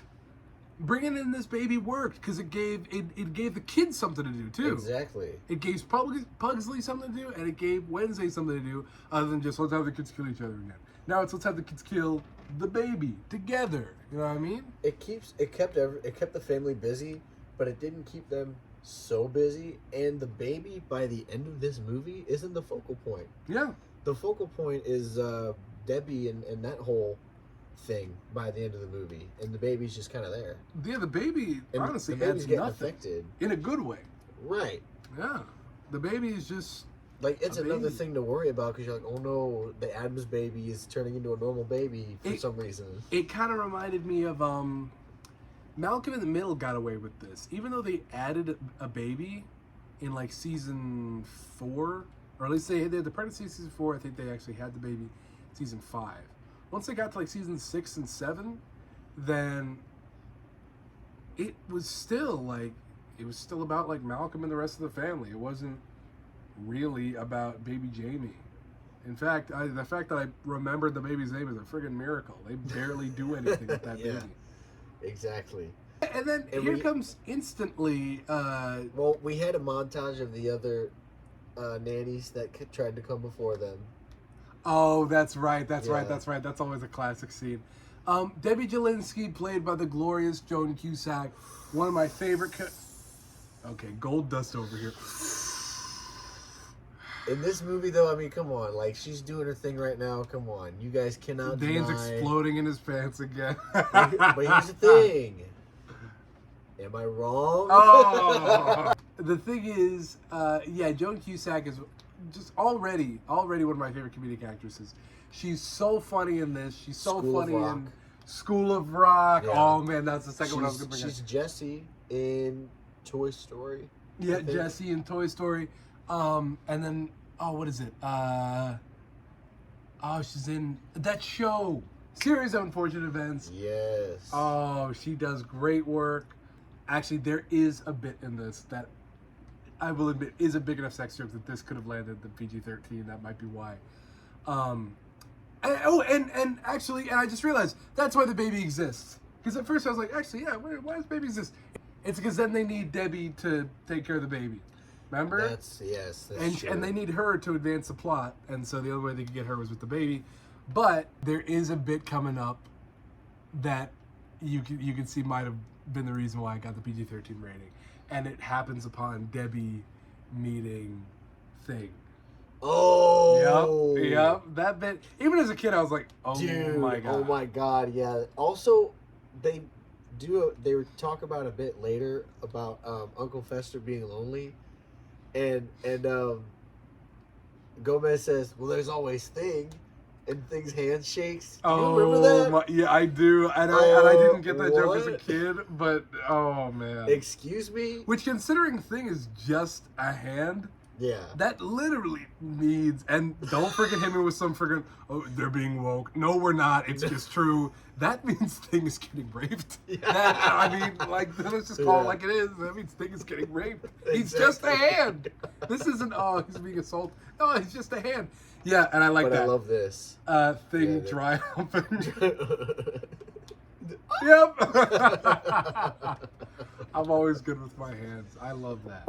But this is what's cool about, I think, when they cast Joan Cusack for this role, is that like she's got that face. You know what I mean? Where like she's playing like the secret murderer woman. And the thing is, Nicely. she usually wouldn't play a character like this. Some No. bombshell blonde, you know. Not only a bombshell blonde, but a villain. Yeah.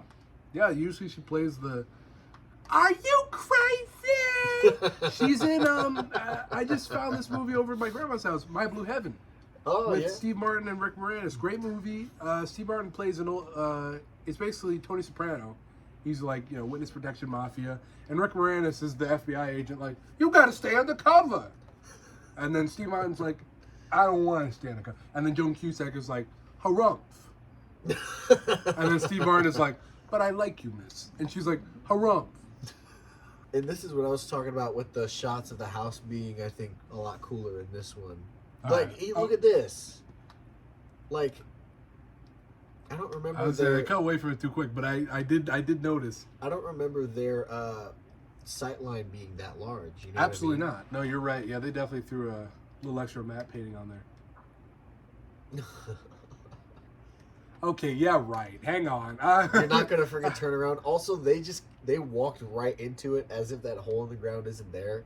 Well, not only that, but not to nitpick too much, but Look at that. yeah, wait a minute, you're Oh, right. it's there. Oh, gotta step over it. Oh my! And then Fester falls into it. The freaking Oh, I changed my mind. I changed. That needs to be the new running gag.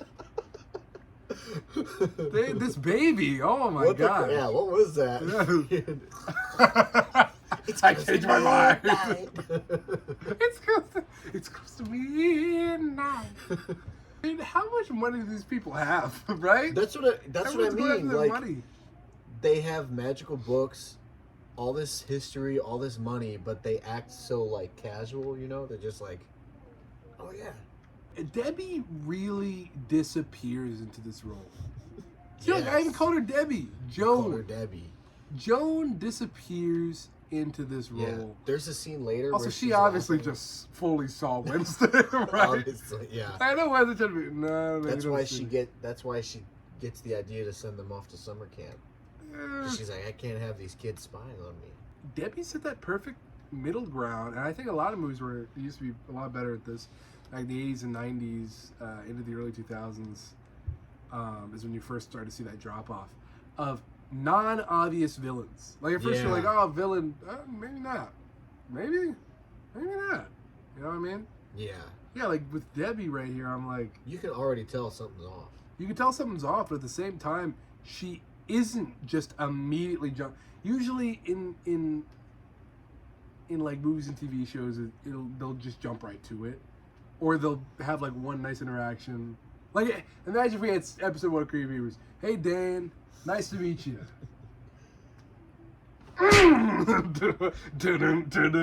Like Stone Cold Steve Austin. In Addams Family though with Debbie, it seems like they started out and like she's wearing white and she's got the blonde, and it's like, oh my god, this lady's a villain. But then, even when she's talking about the kids, she's like, what a strange old house. No place for a child. She's kind of right. You're like, all right, well, maybe she's just safe. I don't know. Right. She freaking sucked off a thing a second ago. I don't know. Maybe she's a friend or foe. I don't know. I changed my mind. Maybe she's mean. I don't know. There's a scene that later though where she does this evil laugh in her car after the mansion blows up. And that part's really love the scene. You just reminded me. And also, I just realized another Barry Sonnenfeld cameo, kind of like how James Gunn likes to recast people in his movies. A little Barry Sonnenfeld Men in Black guy cameo, kind of like with Lurch. Tony Shalhoub. Macho man. I want to be a macho man. Oh, yeah, remember? Yes, so Macho Man, where they're in the bar. They're in the bar, and Tony Shalhoub, he's that guy who's like, nah, he's the main guy. Nah, Oh. he's got the curly hair. Okay. Yes, I love it. He was in Men in Black as well. He played one of the first aliens in the first movie. He's like, why you break my balls, man? And then they shoot him, and then his head grows back. Yeah. Yep. That's okay. Yep, little Barry Sonnenfeld connection. I love this. I said a Seinfeld connection, Barry Sonnenfeld connection. Little Barry Sonnenfeld. Only the freshest. Little Seinfeld. Yeah, so this girl was in the Fresh first air. one. So she was the girl with the Girl Scout cookies. Yes, in the first one. And I think what I heard was that this guy's great. That's Christmas Vacation. Oh, and that's Baby Glazer from Frasier. Oh. Remember? Have a really Merry Christmas. Remember? Bill from Christmas Vacation. Yeah. Have a really Merry Christmas. He's Clark's friend from the food additives place. Okay. He's like, you think you're gonna get that bonus? I'll tell you what, if I do, I'm gonna get my kids a pool. And is that where he has the little model of it? Yep, and he's playing with the diving board. Yeah. Yep. Also, is that guy Ghostbusters Janos? 2? Yep. Janos. Dude, I thought so, because he's not doing the voice, but I'm like, dude, I swear to God that's him, because his Absolutely. face, 100%. his eyes, his teeth. Mr. Bean's friend. And he's such a creep in this. That's look at him swaying his hips. Right. He Oh keeps my doing, God. He keeps doing like this jive. He's doing like the vigilante, the friggin'. Oh, and that's what privilege is all about. This surprisingly has a few moments in it that, like this whole camp scene, the whole bit has a few moments in it that I'm like, I can't believe they actually got away with saying a little bit of that. Well, I was actually gonna You say. know what I'm talking about? Do you notice? Okay, that's definitely a moment that you hanging wonder how the guy. It's one thing to hanging drink himself. poison, but you freaking show a kid hanging Just himself. casually. But actually, do you notice something about the way that because there's, kind of like what we mentioned at the beginning of this podcast. You notice anything about the kids at the camp? They're all white. There's They- only one black kid. Same way Earth X was represented in Peacemaker. Yeah. The Addams Oh, Family, you're lying.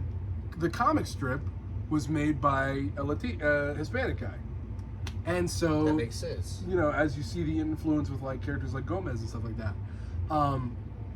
So then we have storylines like this. They want to take it a step further than just here's these fish out of water people trying to make it in the real world, like in the first movie. With this movie, there's like an element of like a little bit of like here's a prejudicial commentary. Because look at all these white folks with their blue eyes, blonde hair. That's true. Kind of like you. We're done. We're canceled. No, but no. You've got all these like blonde-haired, blue-eyed kids. But then notice how the fish out of water. Not just is there only just one black kid, but you've got the Addams, and then of course, who does Wednesday then become love interest with? Of course, it's the out-of-touch Jewish stereotype kid. Yeah. Oh, but Rick Moranis, I'm telling you, He's allergic to freaking everything. Exactly. I clocked that when I was watching this the other day. I was like, This is definitely, because it's easy to notice, like, oh, okay, there's a bit of a, like, racism in America commentary. But then, yeah, you see this El Generico Jewish stereotype. Mom, no, come on. and I love when they first see Wednesday earlier, and he's standing there, and he like is looking at Wednesday, and they're like, "Stand up, come on, breathe." Yeah, yeah. Stand up. Come on, stand up, breathe. Oh man. And here we get another really good one of those, like fast-paced, fast-paced Russian or Cossack mamushka things in this cave restaurant that these people are at. By the way, that never made sense to me. What is this cave restaurant? Yeah. And then doesn't Fester, or they said that Fester threw up, and they were like, no, it's okay. He usually. That means he likes you. Yeah, that means he likes you or something like that. Yeah. I'm so embarrassed. I changed my mind. I love the cuck element of this. Oh yeah, and it happens twice. Yep. She touches his face. They do that. Later, Gomez lights this guy. I love that. I love that. I love that. He's doing the best he can. He freaking put 2 pretzel sticks in his nose. But I love that he goes to light this. Yeah, this lady puts a cigarette in her mouth and he lights it, and that's like a. That's also, thing.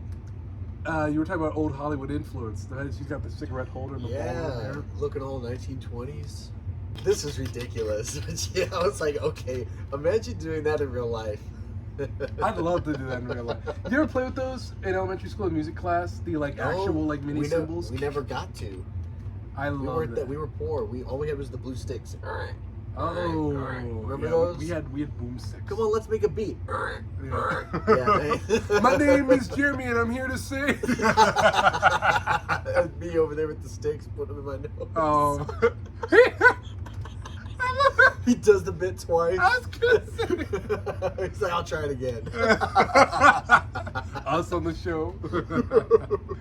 A bit so nice, he did it twice. Oh. Did I tell you about the Beetlejuice, or the Beetle Twice guy? No. We were in line during Halloween at a freaking Six Flags, and there was a guy in a Beetlejuice suit, and all we hear from him is he's stand up, he's talking to his family, he's like, Beetle guys, Beetle twice. Oh.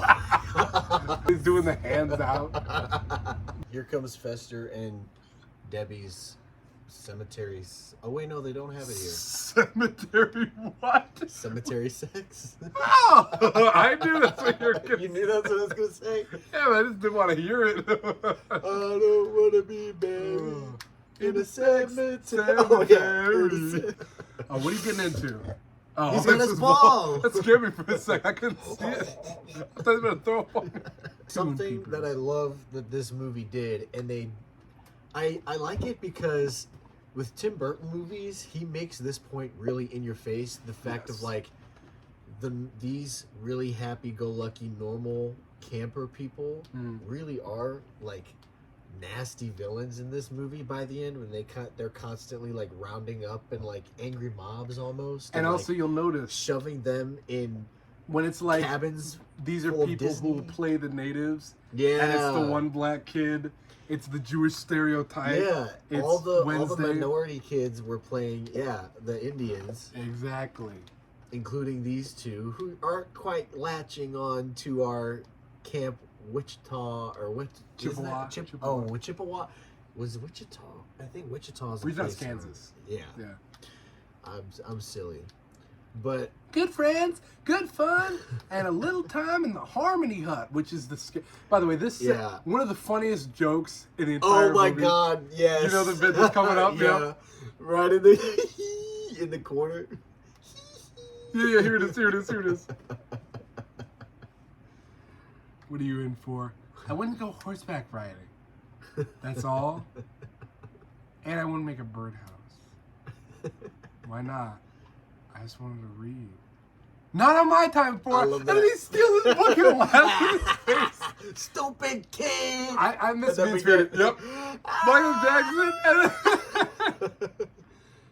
Is that really scary though? Well, here's the thing. There's an easy really joke. Scared? There's an easy joke you made about. Well, of course that kid would be scared. He was a which I'm not gonna cop to, but Here's the thing. Was Also, this I love how. before or after? See, this is what I'm talking about. Friggin' See, way those- before. Way before that. So The that's why the joke allegations. doesn't work. Okay. Yeah, he was still alive, and it was like 10 or 15 years before his Well- death. Also, I love how they're in cat suits. He's just still in his plaid, whatever. Okay, who brought the dog? But what I do love about him being scared of that, I actually did used to be scared of Michael Jackson because he was clearly a black man who was just white. So in a way, I actually kind of related to that scene as a kid. As a kid, I was dumb as fuck, and Would you? I thought that there was Michael Jackson who was black, and then I thought that either a member of his family who was female or a completely different white woman who just decided to call herself Michael Jackson. Hey, I but was that's like, fair. when I watched Bad, I'm like, oh, this is when that woman came in. No, that's fair though. That's fair because again, Keep in mind, just like I'm 2, 3, well, that's the 4. thing. As a kid, when I found out that he died, I'm like, I have no idea who this guy even is. And then I'm seeing all this stuff about, yeah, he had vitiligo, and it's like he's white, and then he looks on his hand, it's black. I'm like, Jesus, who is this guy? See, Men in Black alien? and I And he was I in had Men in no Black. idea. Remember, he has that cameo in Men in Black, Yeah. and he's white, and it's Come like, on. dude. Yes. By the way, that was the first big celebrity death in my lifetime that I was at least sentient too. for. Me too. And I I heard remember it being on the radio. horrified because I was scared of the Thriller music video when he turns into the monster. So you were like, oh no. Like, Exactly. I'm like, he's out. Okay, we're back. A little bit of technical difficulty, but we're back. Okay. What were we talking about? We're talking about Michael Jackson. Yeah. I was mentioning that when I got older and I got the Michael Jackson music video DVD, that still didn't help me because there wasn't really a transition. Because Michael did Thriller in 80, I want to say 2, 83, 84. Mhm. Like, that was like 3 years of promotion for one album. And then he took a break. And then when he made his next album, Bad, he was white. So it was like in that space in between. He was white and bad. Yeah. No, remember? yeah, you're right. You're right. And that's the next album after Thriller. But there was a break. So there I wasn't feel like he much was of a... he was kind of on the border there though. Wasn't he? He Still was. a little bit like apricot. Like, but I see what you mean because yeah, I'm thinking back to the Thriller cover and he had like the Jerry curl. He was like full on like 70s black. Mhm. And then wow. And then you go to Bad, and that's when you get the more stringier, longer black hair. Dude, okay, this bit here with the Addams Family all men's groom's party in the basement. Yeah, and, bachelor party. Oh yeah, bachelor party and All men's grooms party. all men's. I was trying to come up with a word. We got freaking Danny DeVito over here. Exactly. Yeah, that's That's right. cool. That's that laugh you're talking But dude, so are they really just murderers? Well, they did clearly murder a Because stripper. they clearly just cooked a stripper alive in a cake. Yeah. Oh, Also, I love this how is beautiful. this guy is so like Larry David over here is Profile, yeah. Larry David over here is just the most allergic guy ever. And also that is Yeah. the most sweet. That's sweet. That's like the young love moment. The girl scoots a little closer to the guy. Oh my god. And she does so because he says that he could die at any moment. And I feel like that's not because she pities him, but more of like she wants to be closer to death Yes. because she's morbid. I got your message inside my cutlet. I love that. I love that.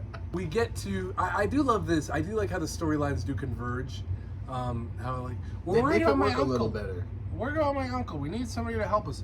And he's got serial killer trading cards. I remember that scene. I was like, how the frick did this Debbie Jelinski woman get into the card pack If she's so new to the game. if she's so new to the game? Yeah. But that doesn't matter. I also, I mean, it should be an obvious answer, but in a movie like this, it's not. I do wonder, you know, if ever there was like any level of attraction to Fester. From her, I don't think so. But you almost like see how she looked at Gomez during when he's over here spinning Morticia around. So she's like, oh, but not in the way of like, oh, I'm gonna bang him and not Fester, but kind of in the way of like, this is an intriguing way of life Yeah. Because out of anything, that's kind of the thing that I'd be thinking about with Wednesday and her boyfriend. That's true. Oh, which I love this. Wednesday catches the bouquet.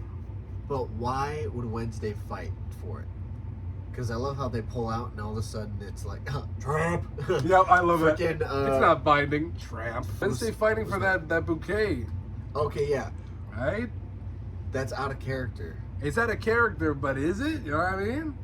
Think about it. The way she fought for it was in character, but her fighting for it. Well, I'm was just out of saying, character. because we see what freaking little Jerry Lee Lewis over here turns into. Or no, Jerry Lee Lewis. Oh, yeah. You see what little Jerry Lewis turns into. He kind of becomes the next Uh-huh. Gomez. Just getting to He that He age. tries to, yeah.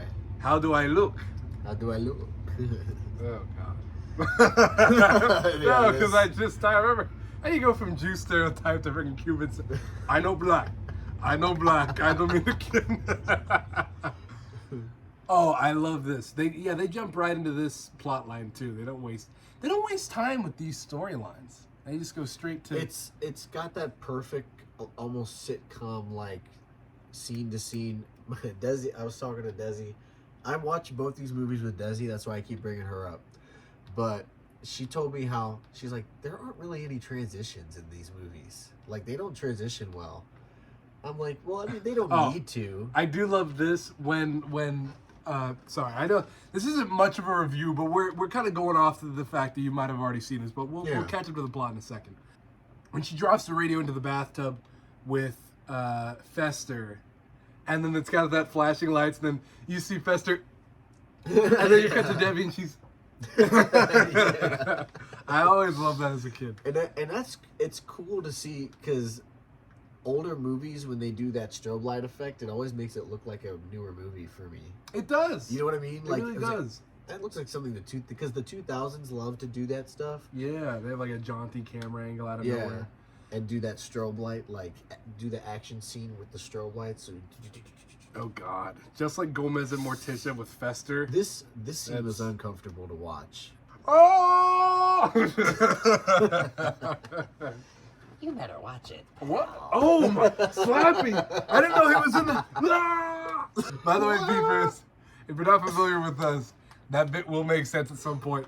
But After that most uncomfortable sex scene ever. yeah, let's Really catch don't up on the even do plot it. during the ad break here. So basically, Fester's being taken advantage of again, but this time by Debbie, played by Joan Cusack, and so she's after his money, which Like every motherfucker in this series. exactly, Even in and the animated, I think in the animated movie, which has god awful animation, I think they're That after is the fair. money too, right? while I do applaud them for bringing back the style from the comics, Yeah. the animation is not great. You know, had they done it in like a stop motion, claymation, something like that, sure, but it didn't. CGI, come on. So Debbie's after Fester's money, which obviously, as we know, Fester doesn't have, so it's not even worth it.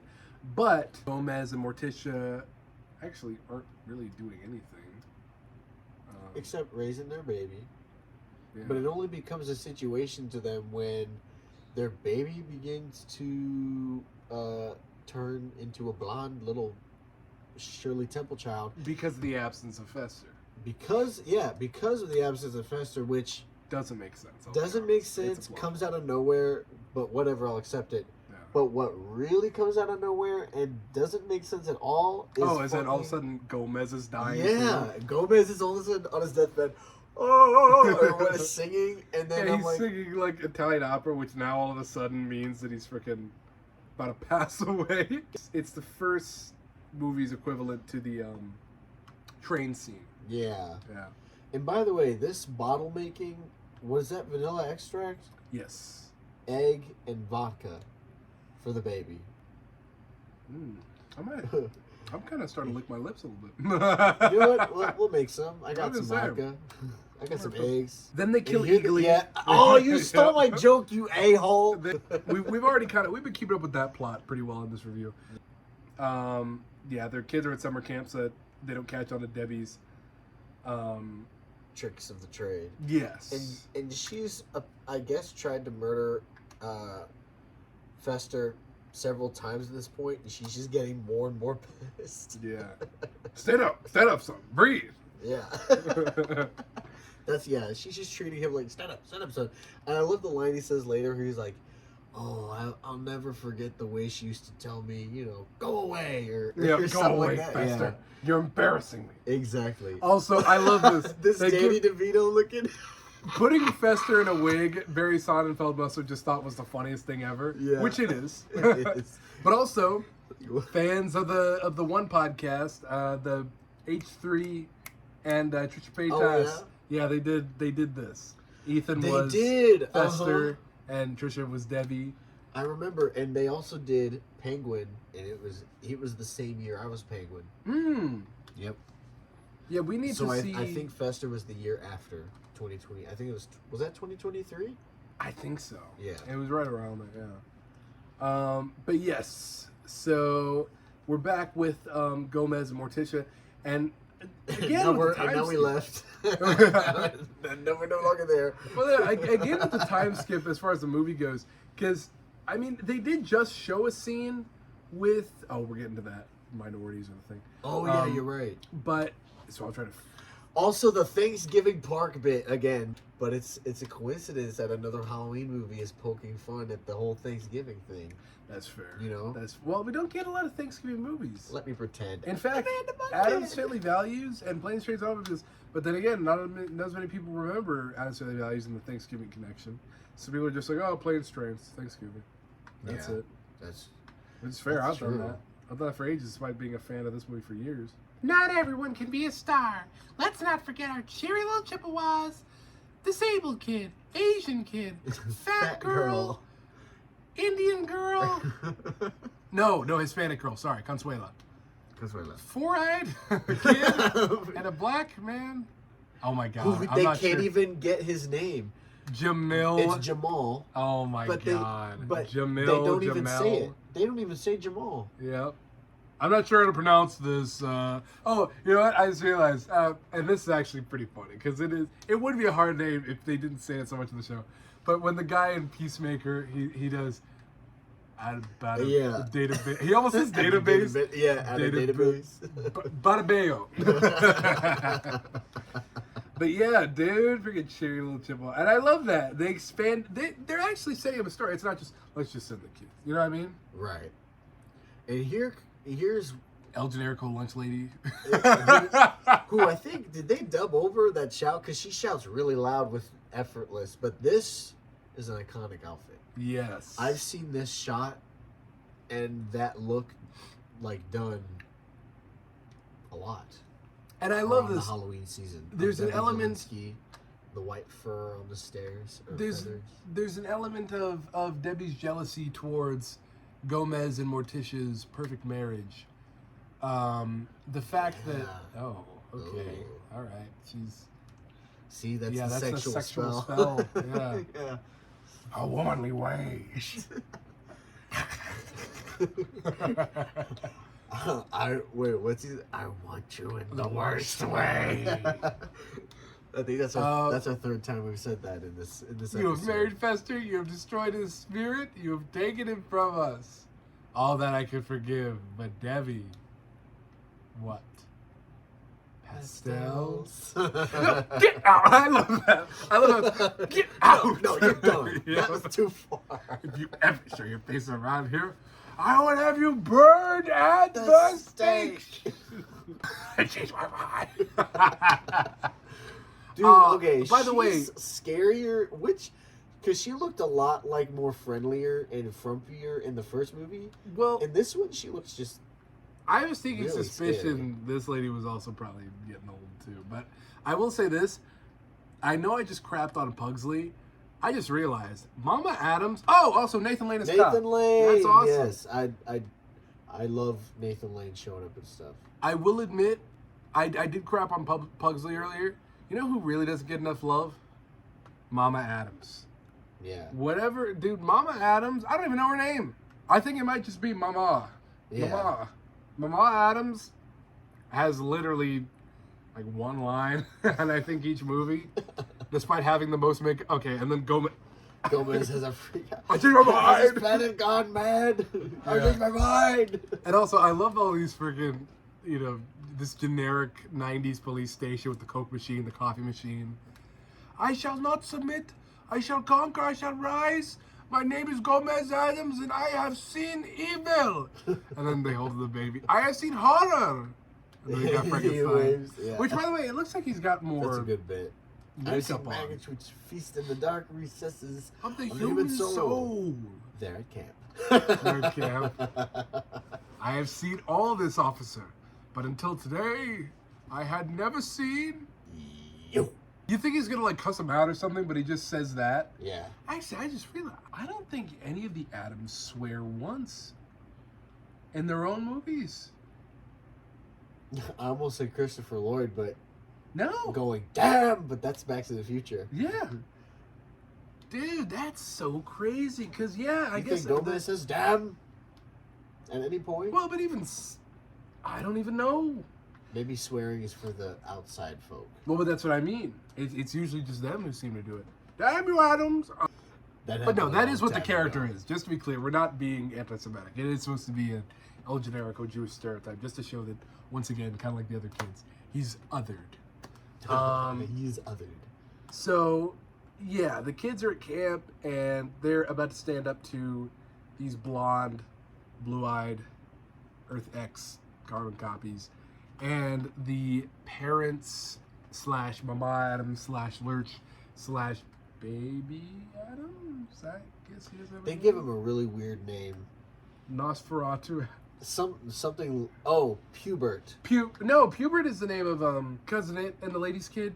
Because I feel You might be right. yeah, because I'm pretty sure that's the bit because it's also hair. Whoever the lady who cucked Tully in the last movie, she's with Cousin It, and they have a child, and that child's name or nickname they say is what, because that's Oh, what the yeah. baby doctor had said upon What? greeting him.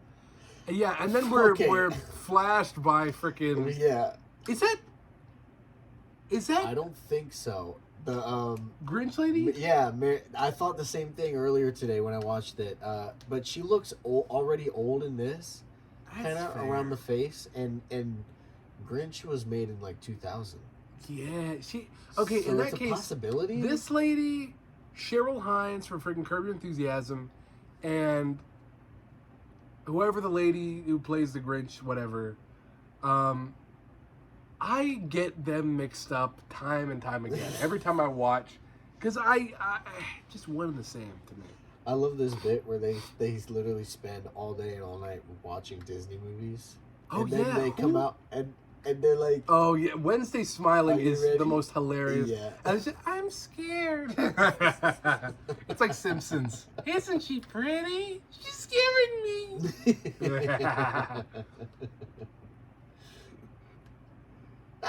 screams.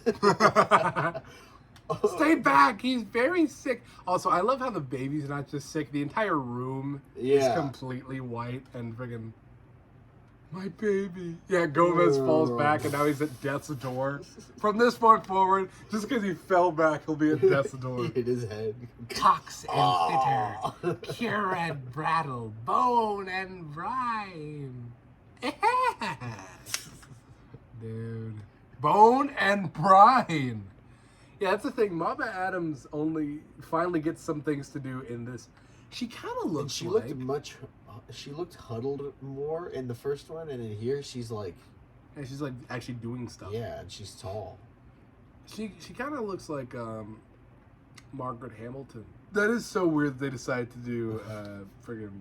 Okay, let's... Tell you I what. am a turkey. Let's Eat have me. the baby become normal, and Gomez, he's set. Oh yeah, Make that's it something I depressing. wanted to bring up. At the end of the first movie, she's knitting the pajamas, the baby pajamas, and it has 3 legs. So then this movie starts, and I love how she's like, Gomez, I'm gonna have a baby, and then you're like, we know, but then she goes, right now, and you're like, oh, okay. I didn't want them to do that sequel thing where it's like, hey, that thing that we referenced at the end, we're just gonna like try to remind you real quick. Yeah. As if that didn't happen at the end of the first movie. It's like the friggin' courtship. But yes, we get the Thanksgiving play The Thanksgiving over at play Camp goes Chippewa. awry. That was pretty crazy too, because Wednesday talks about like scalping, and Yes. and she lights the thing. So like, is she on? Did she get lit on fire? We'll see Like- it. They have their Thanksgiving play. It goes awry. Wednesday ties up the one girl who says she's scared after the smile / is the first girl who we meet at the camp in like what do you call it, like the where you roast the pig. Yeah, them two. Or they both. Everybody's got apples in their mouths. Yeah, they got the apple in the mouth and they're doing the and then you got the 2-foot flame because they're like, we don't want a lawsuit. I love that bit that girl does when she's going around. She's like, oh, like, pay no mind to the Indians' strange customs. Yeah. They don't have like last names and shampoo and books. They don't read Exactly. books, like stuff like that. I'm like, oh my god. Well, but the thing is, that's the thing. They're trying to do the whole. Dude, Tubi keeps jump scaring me with that. Every time I see When they pops up the Debbie Jelinski jump exactly, scare. I'm like, dude, what is PNG. friggin' Fester? Oh, okay, never mind. We didn't get to that part yet. Oh, yes, there it Right. is. Library's full of books. And Shampoo. Audience laughs. How? I am Pocahontas, a Chippewa maiden. An Indian. Enough said. That's messed up. And I am running bear In the in the play. 20 grand for summer camp. He's Mr. Woo Woo. He said, I think the captioning skipped it. I love the way he walks in, but he said, I am meant to be wed Pocahontas or something, but in the play. Oh, yep, 'Cause yep, he has yep, that bit where he's like, no, we're not in love, yep. even though I'm gonna dress like your dad. Oh my God! Wait, you see that? They got the two black parents. Oh really? Wait. They got the only the. Well, you'll see them. They might come back to them. Your skin is like fresh milk, and everyone loves you. That part is weird. Stop. Sit. Wait. What? We cannot break bread with you. You have taken the land which is rightfully ours. Years from now, my people will be forced to live in mobile homes on reservations. Yeah, what is he breaking character? Yeah, What is he's over that? there. Fully laughing. He's trying to itch. Yeah, his there they balls. are. On the left, freaking George Washington Carver and Rosa Parks. Look at. He's trying to scratch an itch or something down there. Gotta So be. can't do it. Well, the thing is, Ew. I love how even the freaking Jewish stereotype kids' parents are stuck up. 20 grand for summer camp, and he's Mr. Woo Woo. Yeah. Come on. Also, I just realized she's wearing earrings. Wednesday. Yeah, I can't tell if that was for the costume or for. Yeah, because Wednesday doesn't wear earrings. Yeah, either way. Maybe she does. Maybe she does. I don't know. Maybe it's under the braids. But yeah, I love this. Then they're torching the houses of the settlers, and that flaming arrow like it's Minecraft. And then yes, here we are. He's not a team player. Well, he's a special child, but he needs friends. He needs friends like this. I love that. He's not Blocks a it team all. player. Yeah. What do you mean he's not a team player? What, he needs to join in and burning the child? Did these kids straight up do red face for some? Well, I mean, Yes, but Not I think really in this him. context, I kind of think. Yeah. like these two kids right here. Oh, for are sure. fully in No, red, 100%. red face. And also, where did the black kid go? Is he in red face too? I can't even tell if I see him or not. Yeah, I don't know where he. Man, that's just extra racist. Sorry, Junior. You're really good for this one scene where we couldn't even get your name right. Exactly. This is like scary. This is scary, and yeah, I think the kids are kind of doing red face, but I don't know if this is They were gonna put Wednesday acceptable or red face, social. but look at all that. Yeah, the kid's freaking gone. Where the? He's gone. Where? He's gone. Are you Wait, serious? is that him right there? I think. Oh, that might be him. Okay. Yeah. No, they have him in such deep red face too that I didn't recognize him. Oh, my. Okay. You know, maybe it is. Here's our maybe it's scene. still back. Oh my Yep, there God. it is. Yep, I told That's. you. Oh my God! I Monk. didn't even It's Monk. recognize him. Yep. How did I not recognize that was Monk until just now? I just saw this movie. That's Monk. And what I also love about this scene is that you've got all these sailors, you know, and they're in a bar singing Macho Man. You think, oh, it's just a gay bar, Right? But like, clearly, it's not. They're sailors, and she's the only woman in the bar. Yeah. Oh. Your husband is a very lucky man. Don't say that. I love that. Yeah, and then freaking Gladys comes up there, and they're just so horny. They're like, they start conga line. Also, Fester went through such a load of trouble. He's got some sort of grotesque looking meat. Which doesn't escape this movie for a while. What are you talking about? Like, you may think you're never going to see that plate of food again, but not only does it kind of, it gets cooked by the explosion. Oh, yes. Which, by the way, all they needed to do was put an orange light to come on, like, facing her that way. No, but it's 1990. No, they had orange lights. I'm be bothered.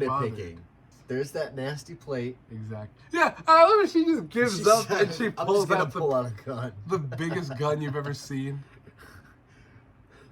Look at that. Compared to her, Yeah. she's holding it with both hands. She doesn't even have her fingers on the trigger. What are you saying? I'm saying I want you dead and I want your money. But. Don't you love me? Is that a no? Oh my God. Do I love you? Look at yourself. Yeah, and That's then okay. thing. That is sad about Addams Family. Is like it'll take them a long time to figure that out. Someone doesn't love them. I will admit though. Okay, actually, I just realized too. Where has Thing been this entire movie? He's been doing services apparently. He's Oh, by everyone in the all house. right. Hang on, wait a minute. Apparently, that's all Thing's good for. I didn't even consider that. Well, this movie apparently did. Oh, Debbie won. oh I do love that. Why is Thing flying? Oh my God. See, that's what I mean. They got sloppy with this one a little bit. Because also, who's hitting the pedals, right? Right. Yeah. Pedal to the metal. Yep, Oh, really? and then You it gotta go jumps down, hit the down. brake? It's like, okay, so then how were you? I do love this. I love how See, Fester's there's not that like, piece of okay, food again. we could just slide out of the way and then I could take over the wheel. No, let's just keep letting Hand drive or Thing drive and then freaking and then here's the hand.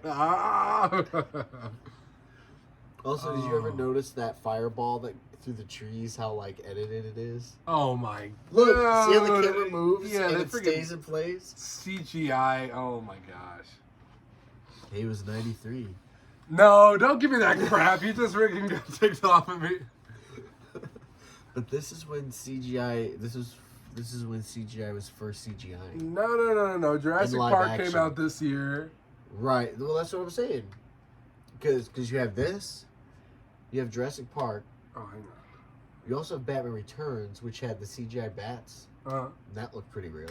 Had a few other CGI moments, but I had an eyelash. make a wish. Boy, I lost it now. I look genuinely disappointed. You fuck up. When you wish. Okay, oh that's yeah, gross. they kiss. But I love how Everything they both about wipe that their is- mouth. yeah. What? What do you mean everything about Well, that is because gross? you're kissing through a chain link fence, and you're wiping your mouth because you're gross children. Like, Okay, no, wait. thank You only named like one thing that was gross. What happened? all of it's gross. The chain link fence, The chain link fat. All right, that's the a little wiping the gross. mouth. You don't know who's been serviced by things. So now you got me going. All right. There's been too much pants explosion. There's been too much thing explosion. So here we have Gomez is coming. He's singing in his bed. For and some he's reason, dying. I thought he sang Italian during this scene. I think it sounds Italian. But Well, this it's is in that English. man. We just saw the caption. But the way he's singing it, you know, that with that operatic Oh, I see what you mean. Yeah. flow. But this is that part we were mentioning earlier. He's just like, for Death's no door. reason. At the last 15 minutes, I don't know why Yeah. they try to sneak in some. He's like, wait. You are now instantly back to life. Exactly. He's like, where's Fester? Even though he walked right into the room. You are Mr. Debbie. I love that. You are Mr. Debbie. I am an Addams. Fester. Dun, dun, dun. Yeah. Lab style. Another iconic shot of Debbie. The baby's back to normal. He's back. That's just something the baby does. I love this. I don't enjoy hurting anybody. Debbie Jelensky has a memorable monologue. She has a memorable monologue about who? About what? About Malibu Barbie. What about Debbie? I love how when they're confronted with sympathetic. someone- yeah. When confronted with someone who could be as evil as them, but just in a different way. And it's not even like the Addams family are evil. You know? No, they're not. They've shown themselves to be, pretty fair and just people. Yeah. They just don't cop to social norms. He keeps crashing into my leg every time you throw the ball. And then He's got don't that e- wide look, stance. He don't even. Deus ex infantilism. I don't know. Basically, some Final Destination crap. Yeah, they do this whole Rube Goldberg machine where essentially See, they're like, all oh, of this what's stuff, going it on?" happens so fast that I forget. I'm like, Exactly. basically, the baby ends up in the sky, Well, that's and then the he thing. comes back down, and then it electrocutes The Debbie Jelensky. the baby, it's kind of like when Maggie from The Simpsons thwarting Sideshow Bob's plans. Yeah, they essentially. Yep, I knew it. Seesaw, and they're gonna have some heavy Yeah. thing, and then Oh, by the way, that looked violent. The baby smacking right in there. It looked. Dude, There's that frick- girl. Frick these parents too. Yeah. Yeah. Goodbye, everybody. Wish me luck. Good luck. I forgot about the baby. Yep, and then we get that Home Alone 2 shocking. Oh yeah, and the credit cards. Yeah, I love the Again- baby acting in this movie is really good. And not only that, but the baby in general just providing not only comic relief, but an actual reason for the character to exist. A birthday party. What a treat. Okay, do these have to always end with a party? You can't just do anything. Just if you're gonna do a celebration. Oh my god. Oh, but we do get Girl We do- Fester. yeah, we need to talk about this. Can she be in the thumbnail, please? This is the most hilarious character. I'm Hey. telling you right now, she's MVP because I laughed so hard when I saw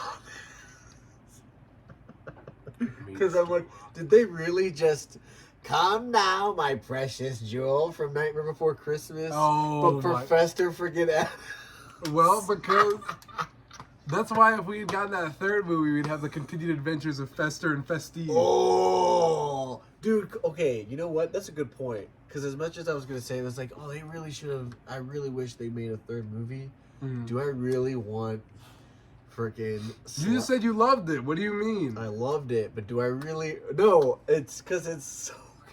Like, okay, she's good for that moment. You know what I mean? Well, there you go. That reveal. Why do you think I freaking did like Do Beetle I Baby? want to see a whole movie with her? Freaking. I'm waiting for Beetlejuice 3, freaking Beetle Baby's Day Out. Oh my god. Because I was like, there's no way. Because I knew instantly before she took off the hat, I was like, she's going to be bald. 'Cause I can tell. She's Worst got part the eyeshadow. She's got the closed up coat. The worst part is, they're related, by the way. Oh! We end on a high note with Girl Fester, to Mirth, Yeah. to Merriment, to Miss Andrew. We've got Baby It, yeah, who is what? Or Pubert, or whatever the frick. something like that. And this is a good outfit for Gomez. Oh my god, I can't. And to be But this fair, is a good final outfit for Gomez. To Oh, be there in. it is. And he replicates How do I it. look? How do I look? Here's the thing, though. I will say, considering that this became the last Addams Family, this is a pretty good place to stop. Yeah. Because, yeah, like you said, in all fairness, how much more could they have possibly done in the third movie? Not saying that they couldn't done, but in the sense of, once again, it would just be the same story of the Addams Family are fish out of water, and the Right. Fester. And they already sent the kids to camp. You know, they already did this and that. They would have probably done one of Christmas those special. yeah. Terrifier or Christmas. summer vacation, like Oh. Addams Family Cruise, or you know. Addams Family Cruise. They try to set up this Wednesday X Geraldo. I'm sorry, but I mean, it's okay. It works. well, no. They try to set it up Oh. But the thing is, then they negate it here they when leave they're it like, on a cliffhanger, kind of. yeah, they're like, she was sloppy. If I wanted to kill my husband, I'd do it and I wouldn't get caught. You would? How would you do it? I'd scare him to death. No, you wouldn't. Come on. You wouldn't do that. We're all very sorry, Deb. What? What do you mean? What does this guy feel Yeah. bad for?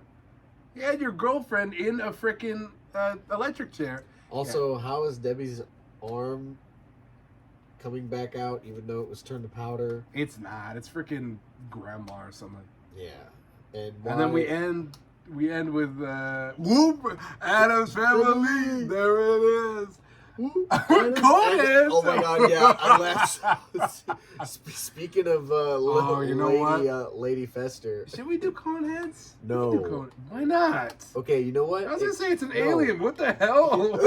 Piss off! Somebody get this guy. I don't even like it that much, but you're no, as if it's some random movie. You're alien racist. No, here's what I'll say. We should do Harry and the Hendersons and Coneheads back to back. Okay, yeah. I was gonna say, why'd you freaking come out of... No! What? What did you figure, work on the movie yourself? We ended on a high note with freaking the Addams Family Boogie. But let's get into Skull rating. We already did the first one.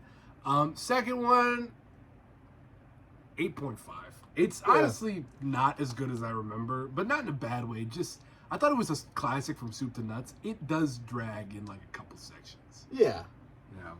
But just a couple sections. It just, You know, and a couple plot holes, a couple easy plot holes. Yeah, and Like with the freaking- first one, the parts that dragged were still important. There were Yeah. key moments that you had like to I listen said, to. The first one had a lot more consistent story, whereas the second one was more so about the laughs. It still had a story, but Yes. yeah.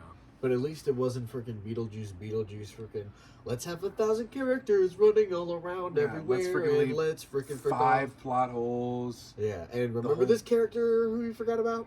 They didn't do that. As many characters as they are in this series, there's never a point where you're like, hey, remember this person? Yeah, remember Fest? He never left, but do you remember him? I would give Addams Family Values, I would say like a solid 9. Ooh, okay. Solid 9. Let's do I definitely see myself in the future, like during Halloween parties and stuff, being like, oh, I'm just going to put on Addams Family Values. Mm-hmm. Like, not to be like, oh, the first one sucks, but I can see myself just kind of like, basically, you get what you get in Values in that you get in the first one. You get the same, basically, the same thing. Yeah. My LVP is Tully. Jesus Christ, dude. It's freaking Tully Scalford, or whatever, freaking Tully Alford. Dude, yeah, that's fair. That's a good choice. Who's your MVP?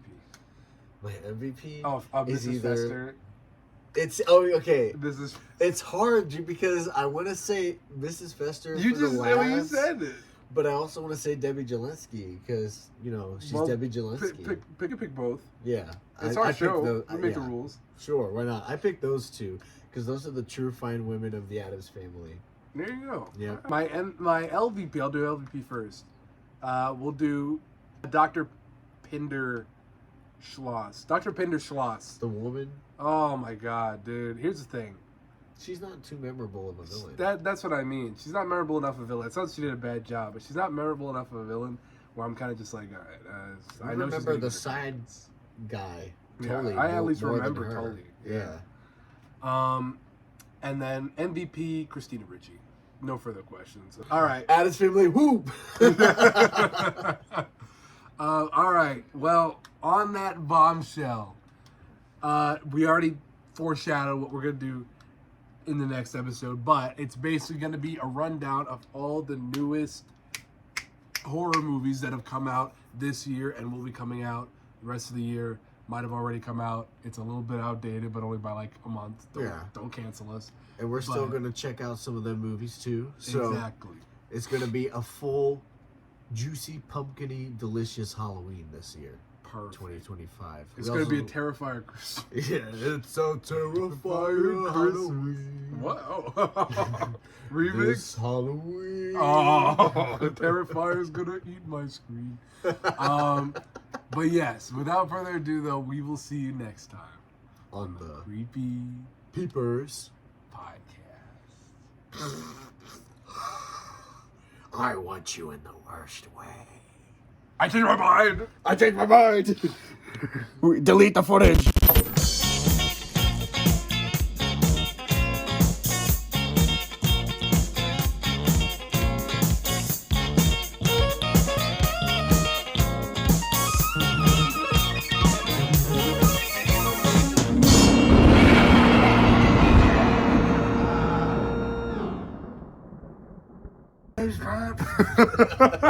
Have you seen that? No, but You've never. I was just hearing how funny it would be. Michael Jackson, James Brown, James Brown. Dude, I used to love bass boosting my bits by just going, because I was laughing at the Let It Grow video, where it was like every time they say grow, it gets bass boosted. It was like, I'm Granny Norma, I'm old and I've got gray hair. So I remember when trees were everywhere and no one had to pay for air. So I say, let it grow.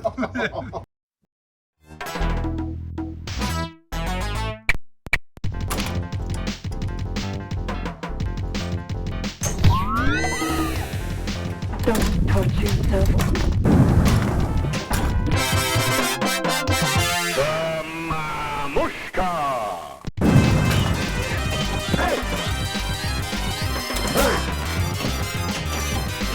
It's not plugged in yet. Hey! Green. Hey! Straight to the ball!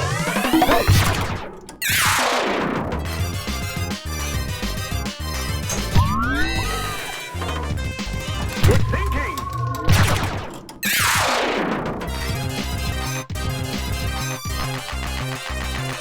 Hey!